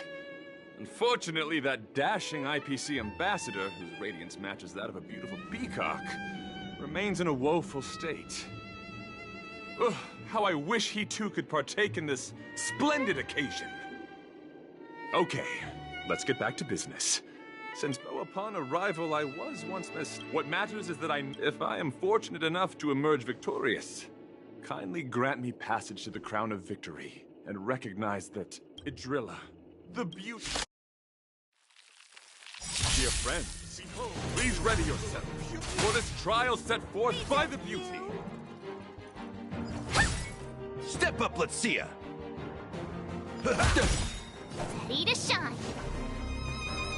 Nice job. Let's get back to this match to destroy this dick.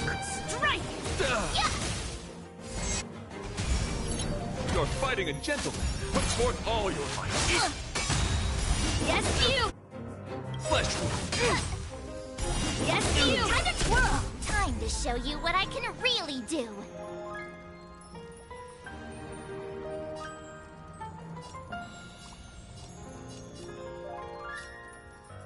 God damn it, I fucked that one up. Azure Dragon. White Tiger, less cards. Watch this! Flesh wound. Nice, like it, my friends. Indulge yourselves! What are you looking at?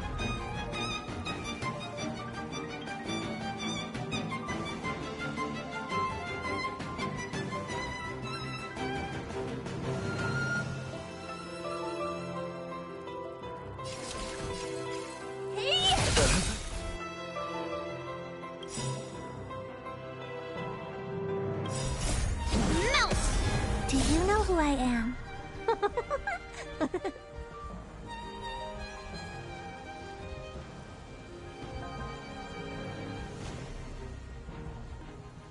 This big diamond! It's all yours!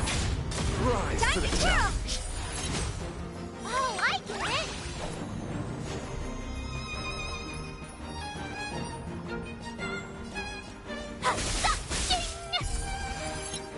Shivering mountains! Step up, let's see it. It ain't over. Strike while the iron is hot. Slap! Rise to the challenge. Time to twirl! Confess. In the mood for another beat? How's this taste? You're the best! Behold, this symbol of pure. What are you made of? Strike! Honored to meet me.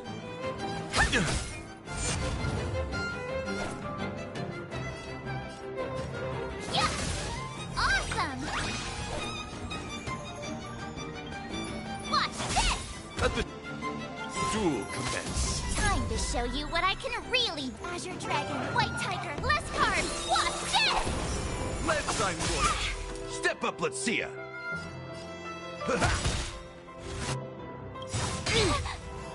Yes, you! Time to twirl! Nice, like it, my friends. Indulge yourselves! Slap! What are you looking at? Hey! Rise to the challenge. Melt! Leap through clouds! Rise to the challenge. Put forth all your might. Yes, you! Flesh wound. Your convictions, my friends, are indeed ours. It's a pity. The laurels of victory belong to a trillion.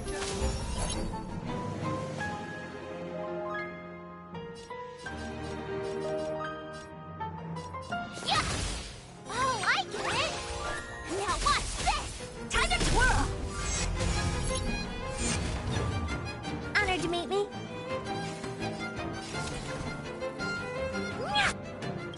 Rise to the challenge. Melt! Confess. Descend to earth! Rise to the challenge. Time to twirl! Put forth all your might. Yes, you! The flesh wound. Melt! In the mood for another beating? No. Time to mix things up. You're the That would have been nice, though. clouds! A little too easy. Watch this! That confidence. Time to show Azure Dragon, White Tiger, less cards! You ain't seen nothing yet, though. Put forth all your might. Again! Yes, you! What are you looking at? Nice, like it, my friends. Indulge yourselves! This is just a warm-up.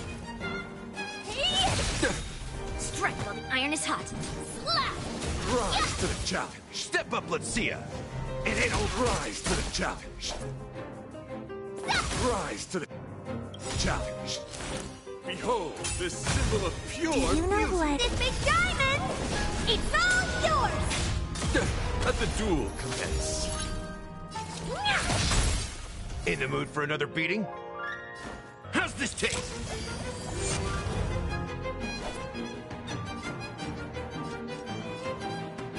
Yeah! What are you made of? Strike! What? Time to twirl! Melt! Oh, I get it! Now watch this! Shivering mountains! Let's find Not very Put forth all sportsmanlike. your might. Yes, you! Time to show you what I can. Azure Dragon, White Tiger, less carbs! Watch this! Here!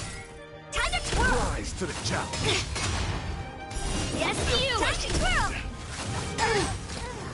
Yes, you! You're fighting a gentleman.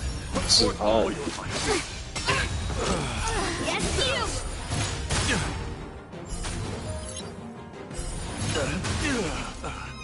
That's enough. I have come to grasp the sincerity of your Wow, cause. lucky we got to the end. That just shows me. Beautiful! Truly a captive. captivating contest. It is through you that I realized to uphold the honor of a driller, I must further hone my skills. What a beautiful lesson indeed! Go forth, my dear friend. Beautiful miss. The audition's crown is yours to claim. I shall remain here, gazing from afar as you bask in the limelight, joining the audience in offering you the most heartfelt cheers and applause. We don't have much time. May fate allow us to meet again, Knight of Beauty. In that case, let's make our way to the end. Penacony's really thronging with talent. I hope we make it in time. That's what it says. I gotta try it.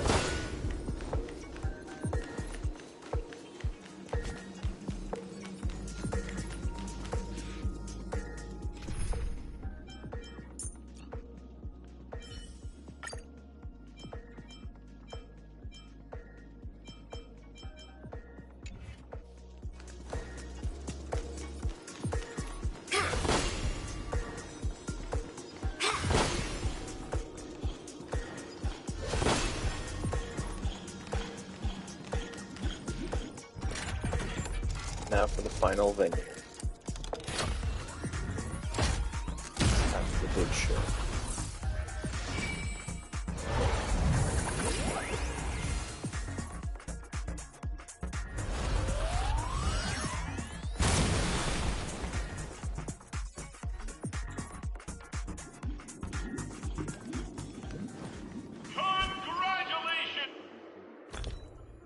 That reminds me, I have some food I can feed my characters.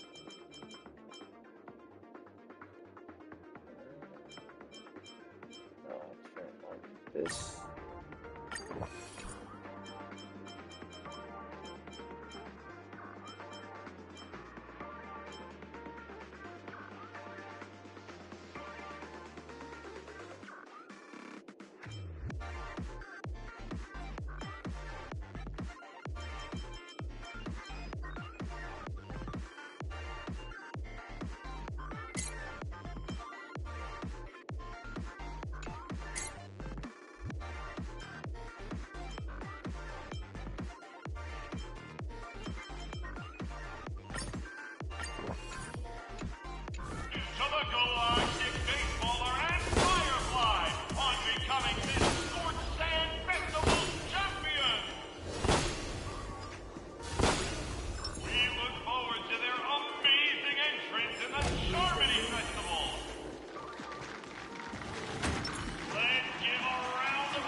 Well, not the final stage. Congratulations to the both of you Final on stage. becoming the festive superstars of this year's Charmony Festival. Before entering the Grand Theater, I, on behalf of the organizers, extend my sincere congratulations to you, wishing you joy under their radiance.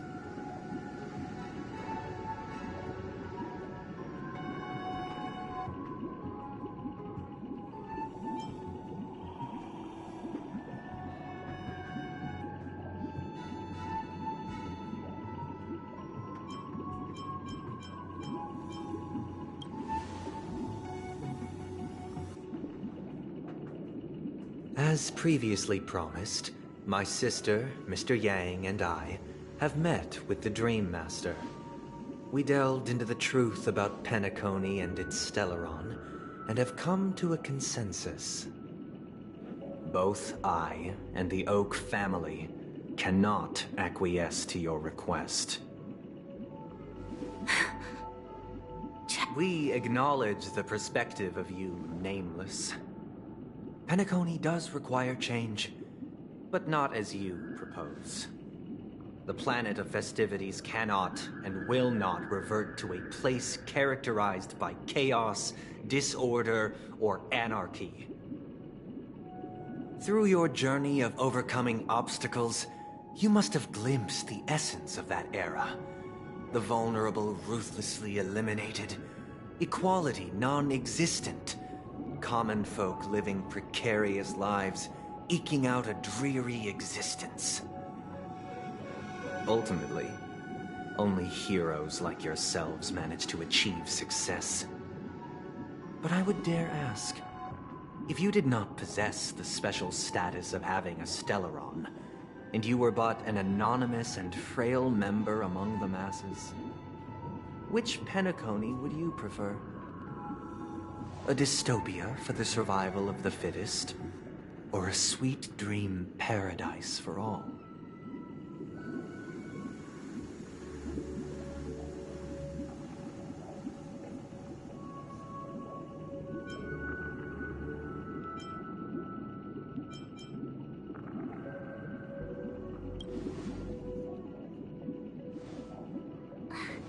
That's not the point! Don't let him mislead you! Mr. Sunday, even if the members of the Oak family can't fully Just agree talking about on what this to do earlier about today, the weren't Stellaron, we? Or at least now's Hypno not was. exactly the time to be holding About an how extensive Paradise gets discourse about rejected. Penacony's past and future, is it? The Stellaron issue concerns the life and death of everyone on If anyone Penacony. learned anything, that If it's anyone that has a better suggestion, even the if you crew had a is more than willing paradise, to listen. it would Also, deteriorate quickly. It'd be best to tell us the ins and outs of that meeting. This way, we'll at least know what Welt and Miss Robin are dealing with, and the reason why they failed to make our appointment. Ah, Navigator. That is precisely my intention. With all present, let's begin by discussing the details of that meeting. Let's talk about our tribulations and choices, our ideals and beliefs, and our final course of action. The only path to take.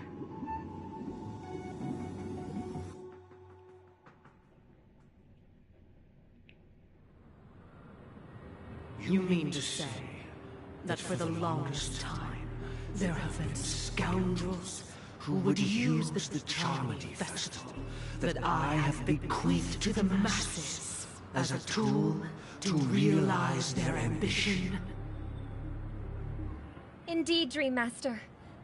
Once the Charmony Festival begins, the Stellaron's powers, along with the song, will be broadcast across the entire planet of Penacony. And then everyone in their dreams will be unable to awaken. This is indeed surprising to me. The dreamscape is maintained by the collective effort of the 5 families. If someone were to use the Charmony Festival to recklessly disseminate the power of the Stellaron, this individual must hold a position of great authority. Do you have any suspects? I'd like to ask, did you really not know of the Stellaron's existence? I would have never thought that this Nameless would point the spear at me. Quite astonishing indeed. If I have offended, the Astral Express extends its sincere apologies. But the current circumstances are dire and leave no room for meticulous inquiry. We're doing this out of concern for the Dreamscape's safety. So, if you could, please alleviate our concerns. Dream Master, it's just to prove that the Charmony Festival has nothing to do with the Stellaron. If we're being overly cautious, I will return to the stage to offer tribute in song, just per the arrangement.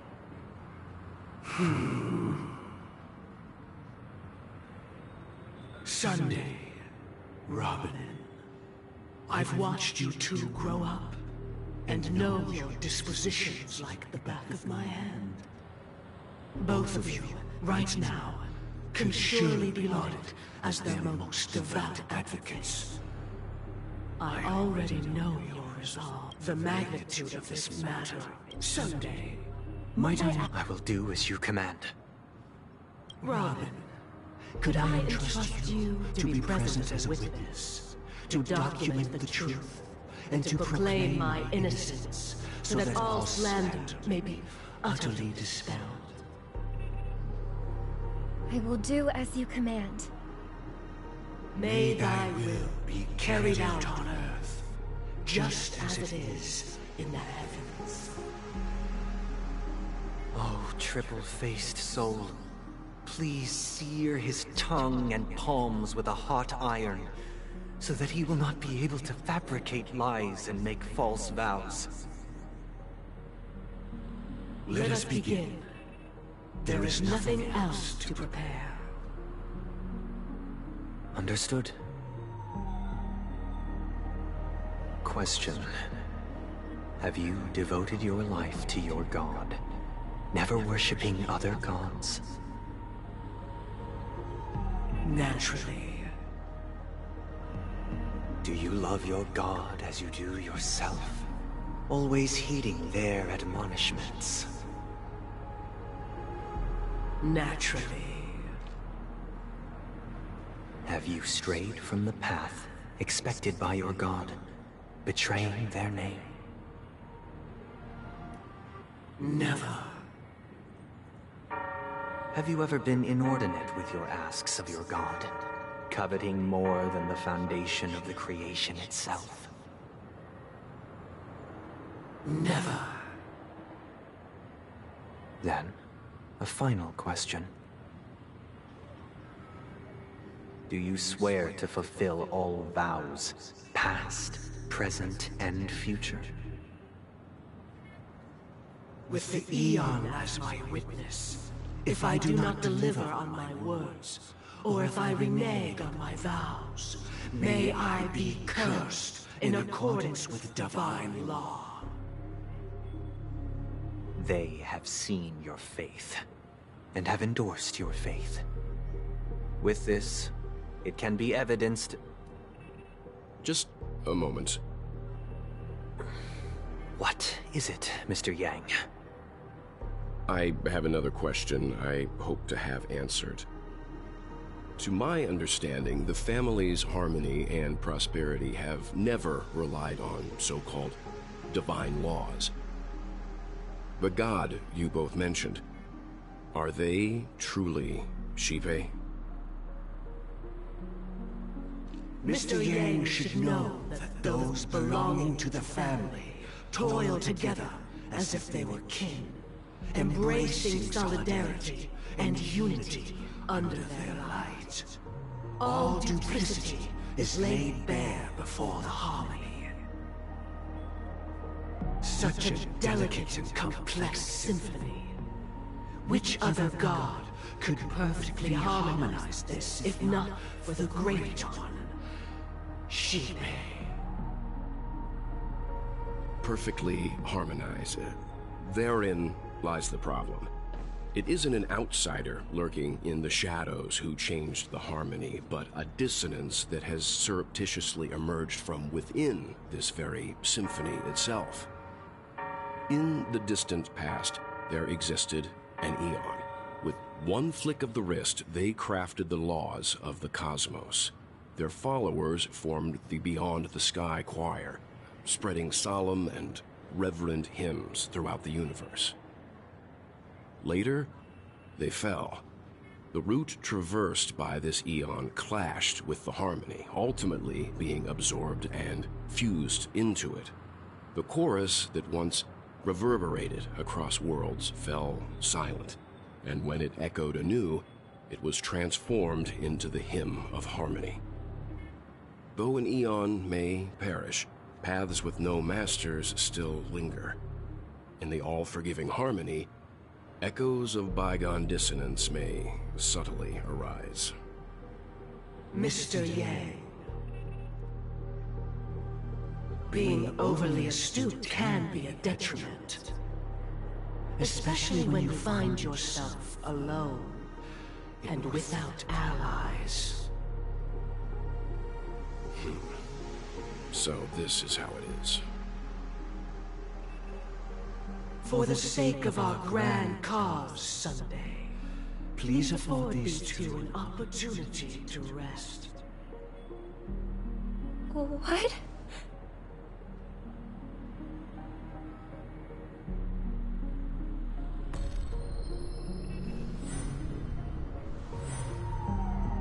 Sorry, Robin. It's just you. I did not wish for you to know this. It's a pity that things have turned out this way. So, this is the true reason I can't sing? The shadow that envelops Penacony is actually... We were never children of the harmony. Our ideal paradise could not have been crafted by Xipe. True bliss can only be guaranteed by the one who transcends the many. Within the foundation of law, humanity establishes civilization, and through harmony, we obtain order.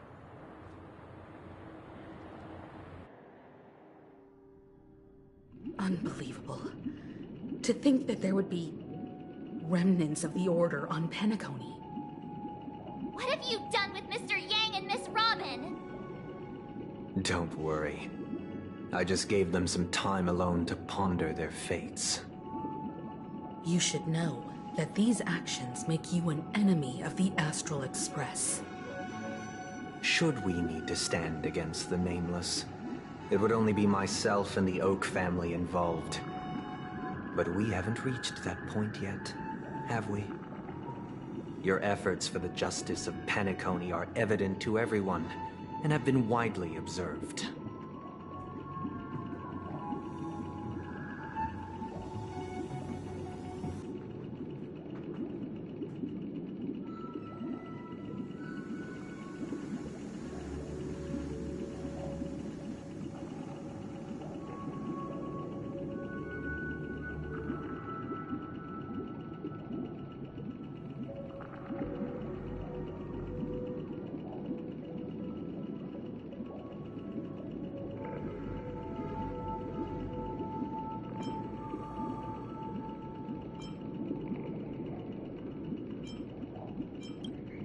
Smart kid. You're just as sharp as the other one. If it is the Order that drove you to imprison Welt and Robin, and you're using them to coerce our compliance, then there'll be no point in entertaining any type of discussion. You're mistaken, Miss Himiko. They are in very safe hands, and just as the family has always proclaimed, no one can be harmed in the dreamscape, least of all in the beautiful new world belonging to the Order. Penacony and the entire universe have witnessed far too much innocent bloodshed. The strong wield their blades against the weak, and the victors push the vanquished to the brink of life. Natural selection.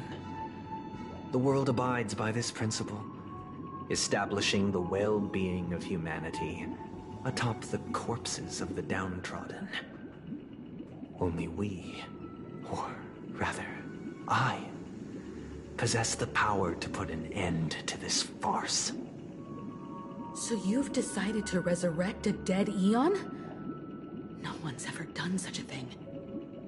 If Miss Himiko is interested, let's draw back the veil and speak candidly.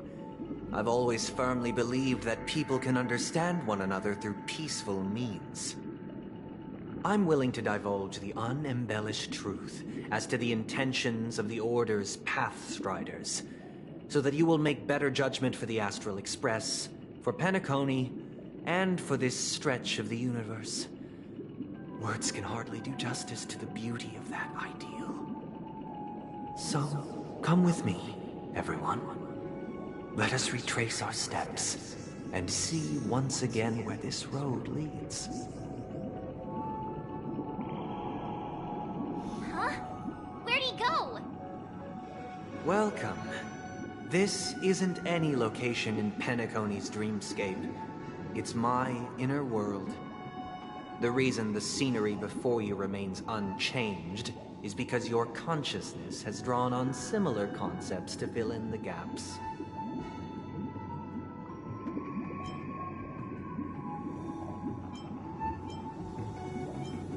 Did you do the same to Welt? It's a tuning process. Stronger in effect and more draining on the mind. The gray-haired guest has experienced it before, so he should understand what it entails. Tuning allows you to intuitively grasp my feelings, which also means that I cannot hide anything from you. Now, everyone, please look at the huge screen. The road we once took begins here. From this point on, you will witness the numerous decisions I've faced. I've selected a portion of these to share with you. I believe after going through similar predicaments, you'll be able to better understand my thoughts. Let's begin. The first decision. A story about a baby bird. This story happened when Robin and I were very young. We were victims of the Stellaron disaster, and the family's Mr. Gopher Wood, who would later become the Dream Master of Penacony, saw that we siblings had no one to turn to and took us in. Later on, Robin and I lived a time with nary a care in the world. One day, after dinner, while my younger sister and I were lounging about in Mr. Gopher Wood's yard, we spotted a fledgling Charmony dove all on its own. That baby bird was tiny. It didn't even have all of its feathers, and it couldn't sing. When we found it, it was already on its last breath, having fallen into a shrub, probably abandoned by its parents. We decided to build a nest for it right there and then. However, thinking back, that winter was unusually cold, with fierce winds at night in the yard, not to mention the many poisonous bugs and wild beasts in the vicinity. It was clear that if we left the fledgling in the yard, it stood no chance of surviving until spring. So, I suggested we take it inside, place it on the shelf by the window, and asked the adults to fashion a cage for it. We decided that when it regained its strength enough to spread its wings, we would release it back into the wild. The tragic part, something that we'd never considered, was that this bird's fate had already been determined long before this moment. Its destiny was determined by our momentary whim. Now, I pass the power of choice to you all. Faced with this situation, stick to the original plan, and build a nest with soft net where the Charmony dove fell. Or build a cage for it and feed it, giving it the utmost care from within the warmth of a home. I eagerly await your answer.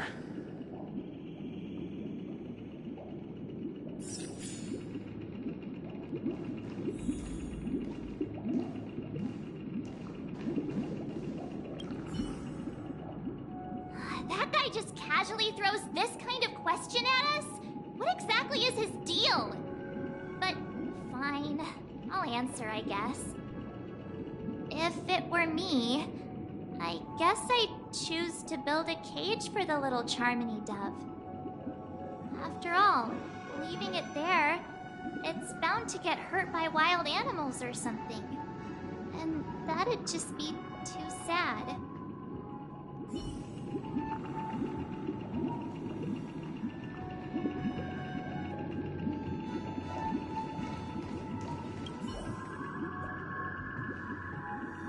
It looks like he really has no intention of imprisoning us. If it's just a quiz, I suppose it's fine to humor him. Back to the question. I would personally choose to build the little Charmony dove a cage. No special reason. I do think that a fledgling should have the right to fly into the sky. But if it can't even live to that point, then there's nothing to talk about to begin with.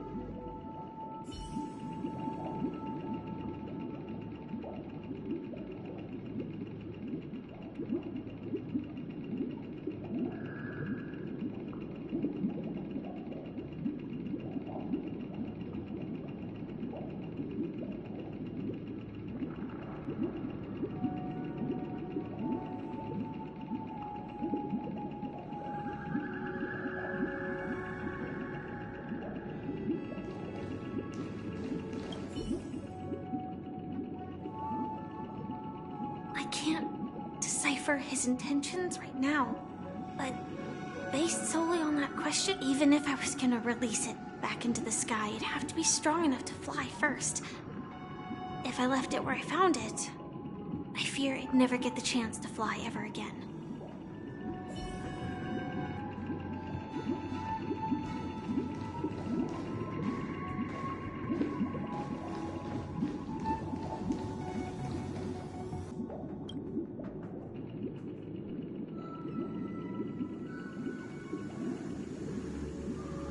Interesting.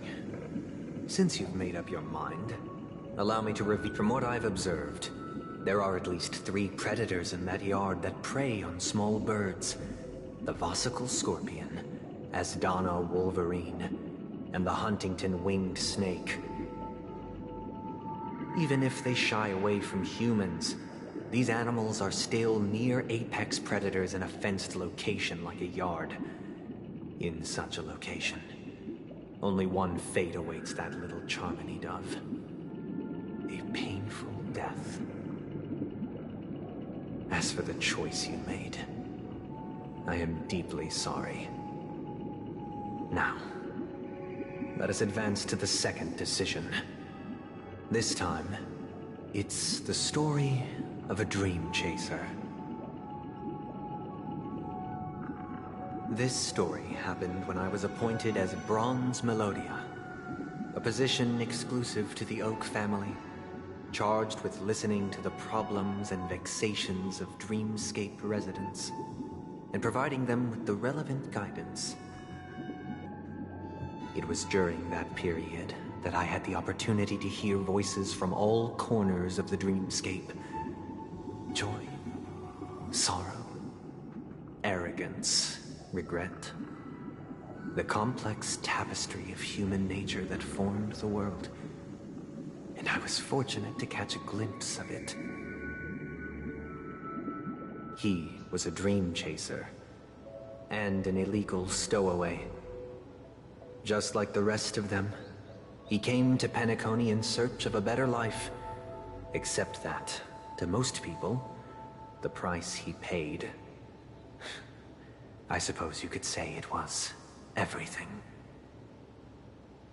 He told me, I sold everything I could at home. The house, the land, even his 2 children.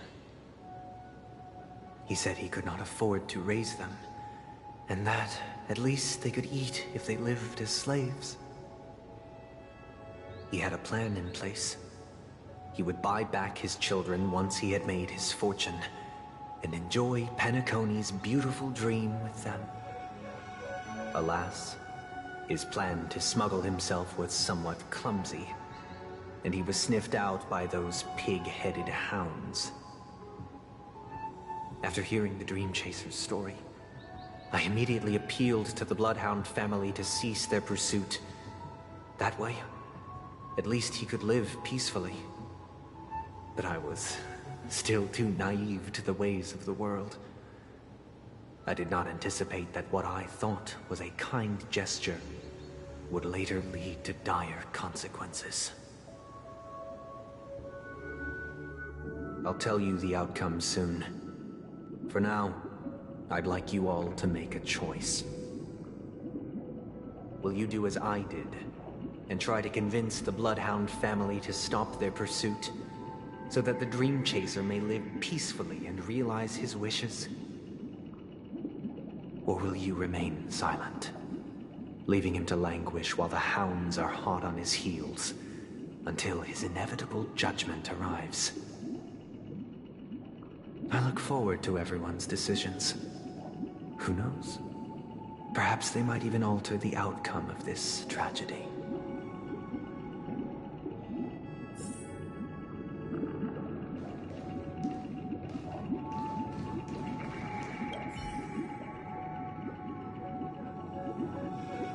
Seems illegal stowaways are really quite common on Penacony.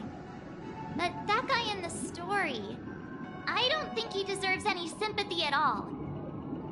He sold his kids to chase a dream. Even if he intended to go back for them, it's still insanely irresponsible. With that thought, there's only one choice. Let the Bloodhound send him back home. This person deserves to be punished.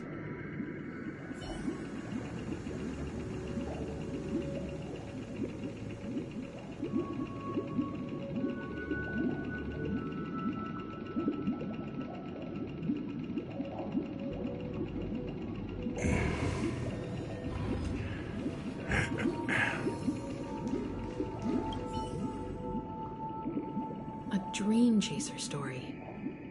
If I acted out of kindness, I would probably ask the Bloodhounds to stop their pursuit and lend him a hand. But what cruel repercussion would this choice result in? I think Sunday must have been deeply impressed by the limitations of the strong defending the weak through this incident.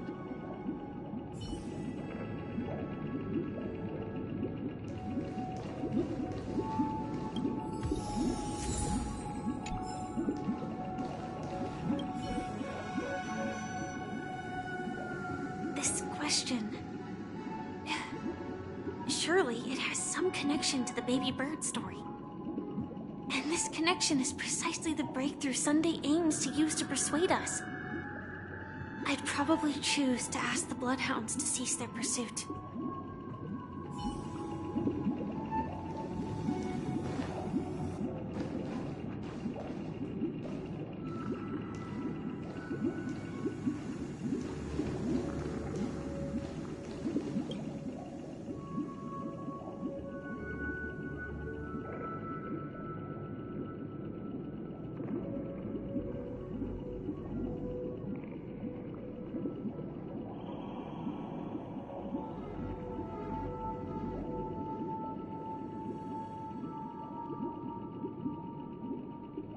I'm honored to witness you arriving at the same decision. Out of respect, I'll share with you the dire consequences that my choice back then brought about.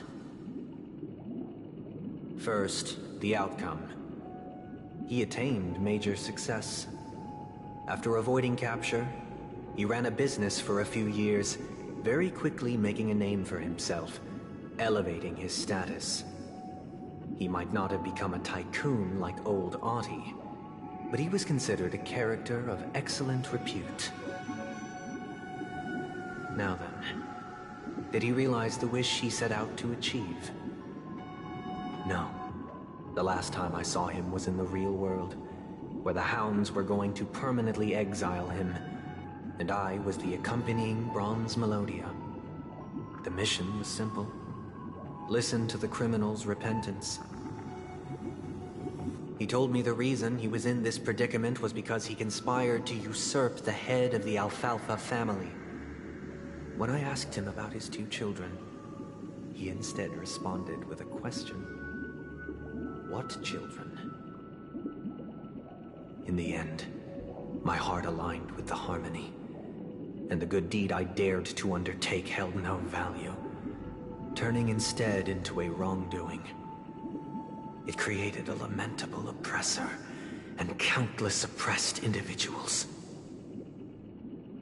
As to your choice, I once again offer my heartfelt apologies. Next comes the third and final decision. And the story this time is my own. This story happened the day I was appointed the Oak family head. At that time, Mr. Gopherwood was the current Dream Master, and as for his wish, we had a private conversation. What surprised me was that the Dream Master had only come to deliver a letter to me. He let me read its contents, and it was a letter from my sister. The letter contained the usual pleasantries, anecdotes from her travels, nothing out of the ordinary. Just as I started wondering how this letter related to our discussion, the Dream Master began to speak. Do you know who wrote this letter? My sister, of course. But why would you personally visit me to hand me a letter from my sister containing mere trivialities? To help you grasp the full scope of this issue. Do you know where Robin is at this moment? From what the letter indicates, she must be in Caspelina 8, correct? She's touring there right now. Correct. Has she mentioned anything about a stray bullet? A stray bullet? What? A war has broken out on that planet. It is because of this very reason that Robin chose this destination. To spread the word of the harmony. And to save the lives of that planet. She personally made for the front lines. She hoped to ease the people's suffering with song, and was willing to brave mortal danger to deliver the IPC's medical supplies. Unfortunately, stray bullets show no such compassion. Is she all right?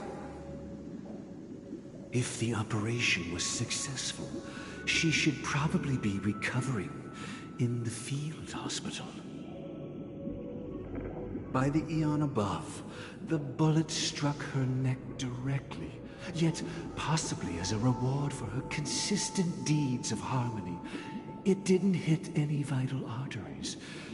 Once you've attended to your outstanding tasks, it'd be advisable to write her back as soon as possible. Those damned savages! I'll pack my bags right away. My gratitude for bringing this to my attention, Mr. Gopherwood. Now you understand why she always wears such elaborate neck ornaments, don't you? How could this happen?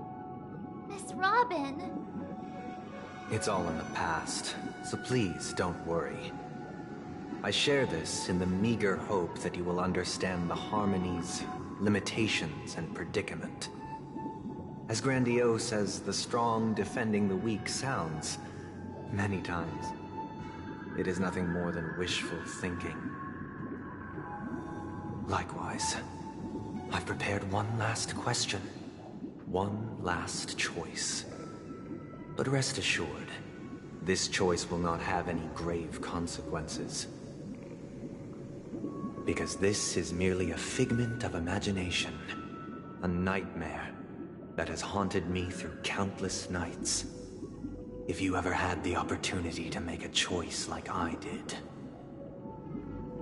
would you still support Robin's journey on the path of harmony?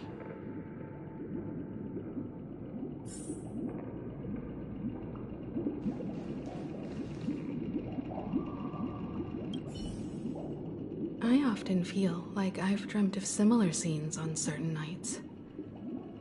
In the dream, I see blurry faces. I don't know who they are, but I sympathize with all of them, fighting for survival against some unfathomable force.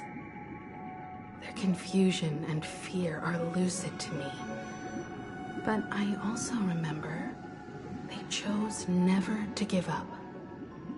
Just like Miss Robin. If Mr. Sunday's question leaves you puzzled, you should find the answer from your own experiences. With each trailblaze, dangers and tribulations will surely follow. But would you ever back away? Would you stop March and Don Hung from reaching their next destination? I believe you have an answer of your own in your heart.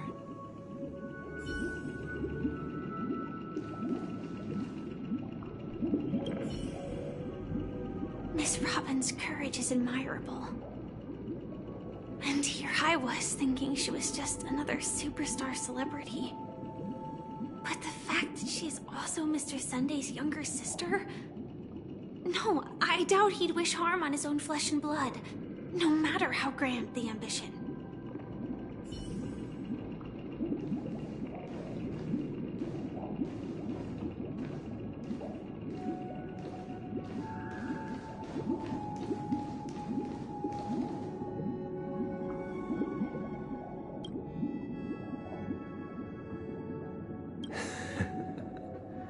I see.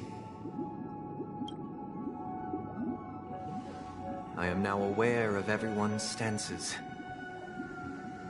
Raising these questions merely serves to illustrate one point. The plight of Penacony cannot be salvaged by the harmony. The true foundation for a sweet dream paradise can only be established through the order where the strong govern the weak. I know the suffering of being tormented, the turmoil of losing your way, how sorrow and even despair set in when matters don't work out. All of this causes me unending pain, because this is not what happiness is at all. We must teach the weak how to live a happy life. And this life isn't some noble propriety that the upper crust preaches, but in definitive terms, a way of survival that belongs to everyone. So what is your definition of living a happy life? Good question. Human consciousness is fundamentally an illusion, a cage known as self-worth. People lured in by this illusion make mistakes, yet still ask that external influences bear the burden. When one mistake after the next permeates the masses, they become impossible to trace. Thus, the amassing of these individual cages culminate to form a prison, a place dictated only by the rule of survival of the fittest. Nature is always accompanied by predation and sacrifice. Its antithesis is known as order. That is what I want to do. Unite people's happiness under the banner of order. They won't need to make bitter choices any longer, nor face the weaknesses of humanity. They can cast aside their primal instincts to build a haven for mankind. Simply describing thoughts is far too abstract. So allow me to provide a simple example. As you all may know, there are societal norms like weekends and long weekends that exist on some worlds. During these hard-earned rest days, people are given the chance to extricate themselves from the stresses of everyday life, allowing a certain tranquility to return to their souls. And it is only on these days that people do not have to adhere to the law where the strong prey on the weak. They can live out their lives happily during these brief intermissions. It's just a pity that 2 or 3 days are still too fleeting compared to the span of a lifetime. From where I stand, society's ideal system should be 7 rest days. Following Sunday, there should ensue a second, a third, and indeed an infinite procession of Sundays. This should be the face of the new world. Idyllic, eternal, peaceful days. And thus, every person can return to their base selves in this utopia. Some gaze in reverence at the stars, pouring their whole beings into calculating the distance between us and the isolated world of Pagana. Meanwhile, some seek refuge in quiet corners, holding one another, unencumbered by the chains of unwelcome obligations. There would be no need to bear the hardships of reality. Only in this way can humanity face the inevitable end with the purest of spirit, living a life of dignity. This is what it is to live in bliss.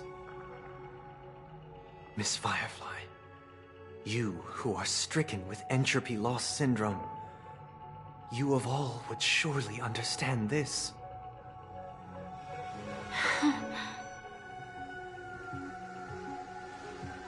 It sounds like a flawless theory.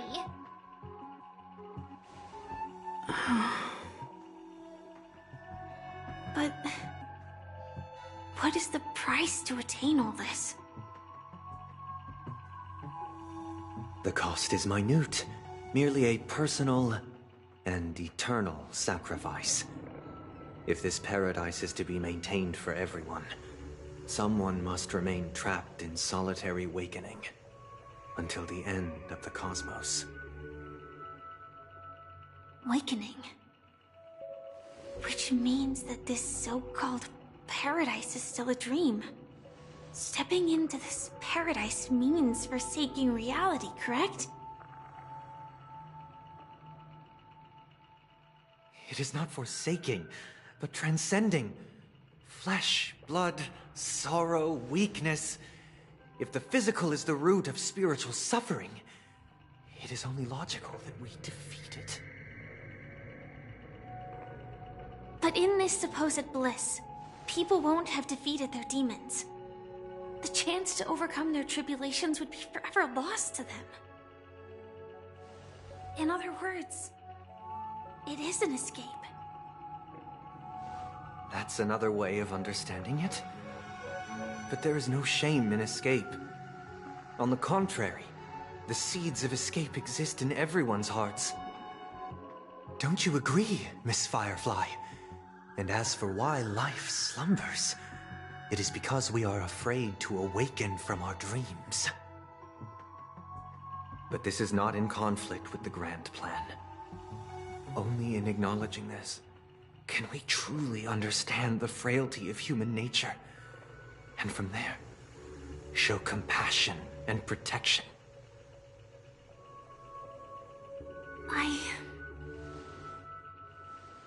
I admit that you are a born leader. Your perspective on humanity brims with pessimism. Yet you express compassion for all, even when your heart pities them. But unlike you, I live for the self. From my perspective, individuals making choices for themselves is their birthright. The want to escape may be innate in the weak. But whether they are weak or not, it is not up to another to decide. Perhaps in your mind, you also view me as weak?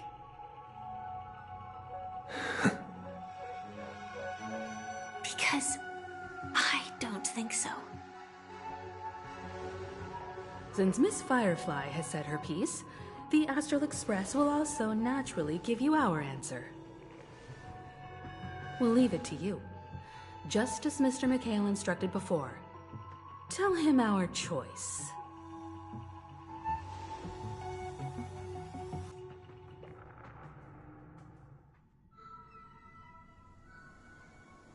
What is this place?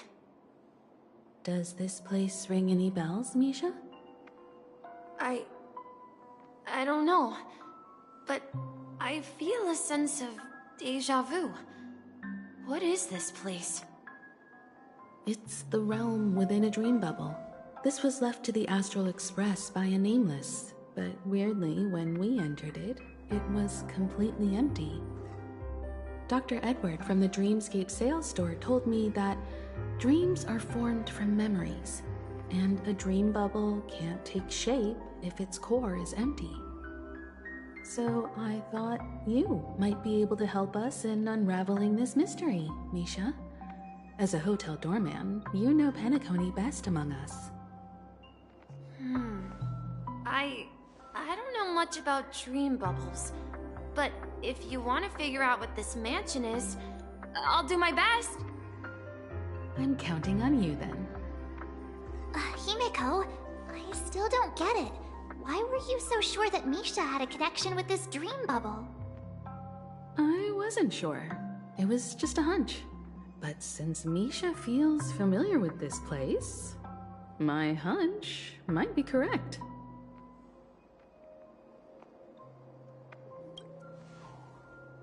Exactly. This is where you and Firefly encountered death, which we now know as dormancy.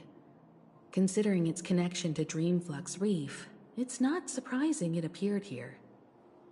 The question now is, who brought you here? Based on the clues we have so far, it's unlikely to be that masked fool. So identifying them is crucial to us. We're drawing closer to the truth once more. Let's give Misha some time, as I believe he'll unveil the secret of this dream bubble. All right, but there are doors all over the place. Which one should we choose? Do you have any idea, Misha? I guess... maybe this way?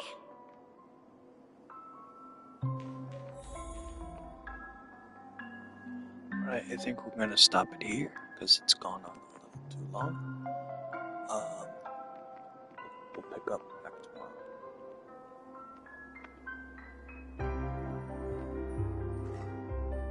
Good night, and see you next time.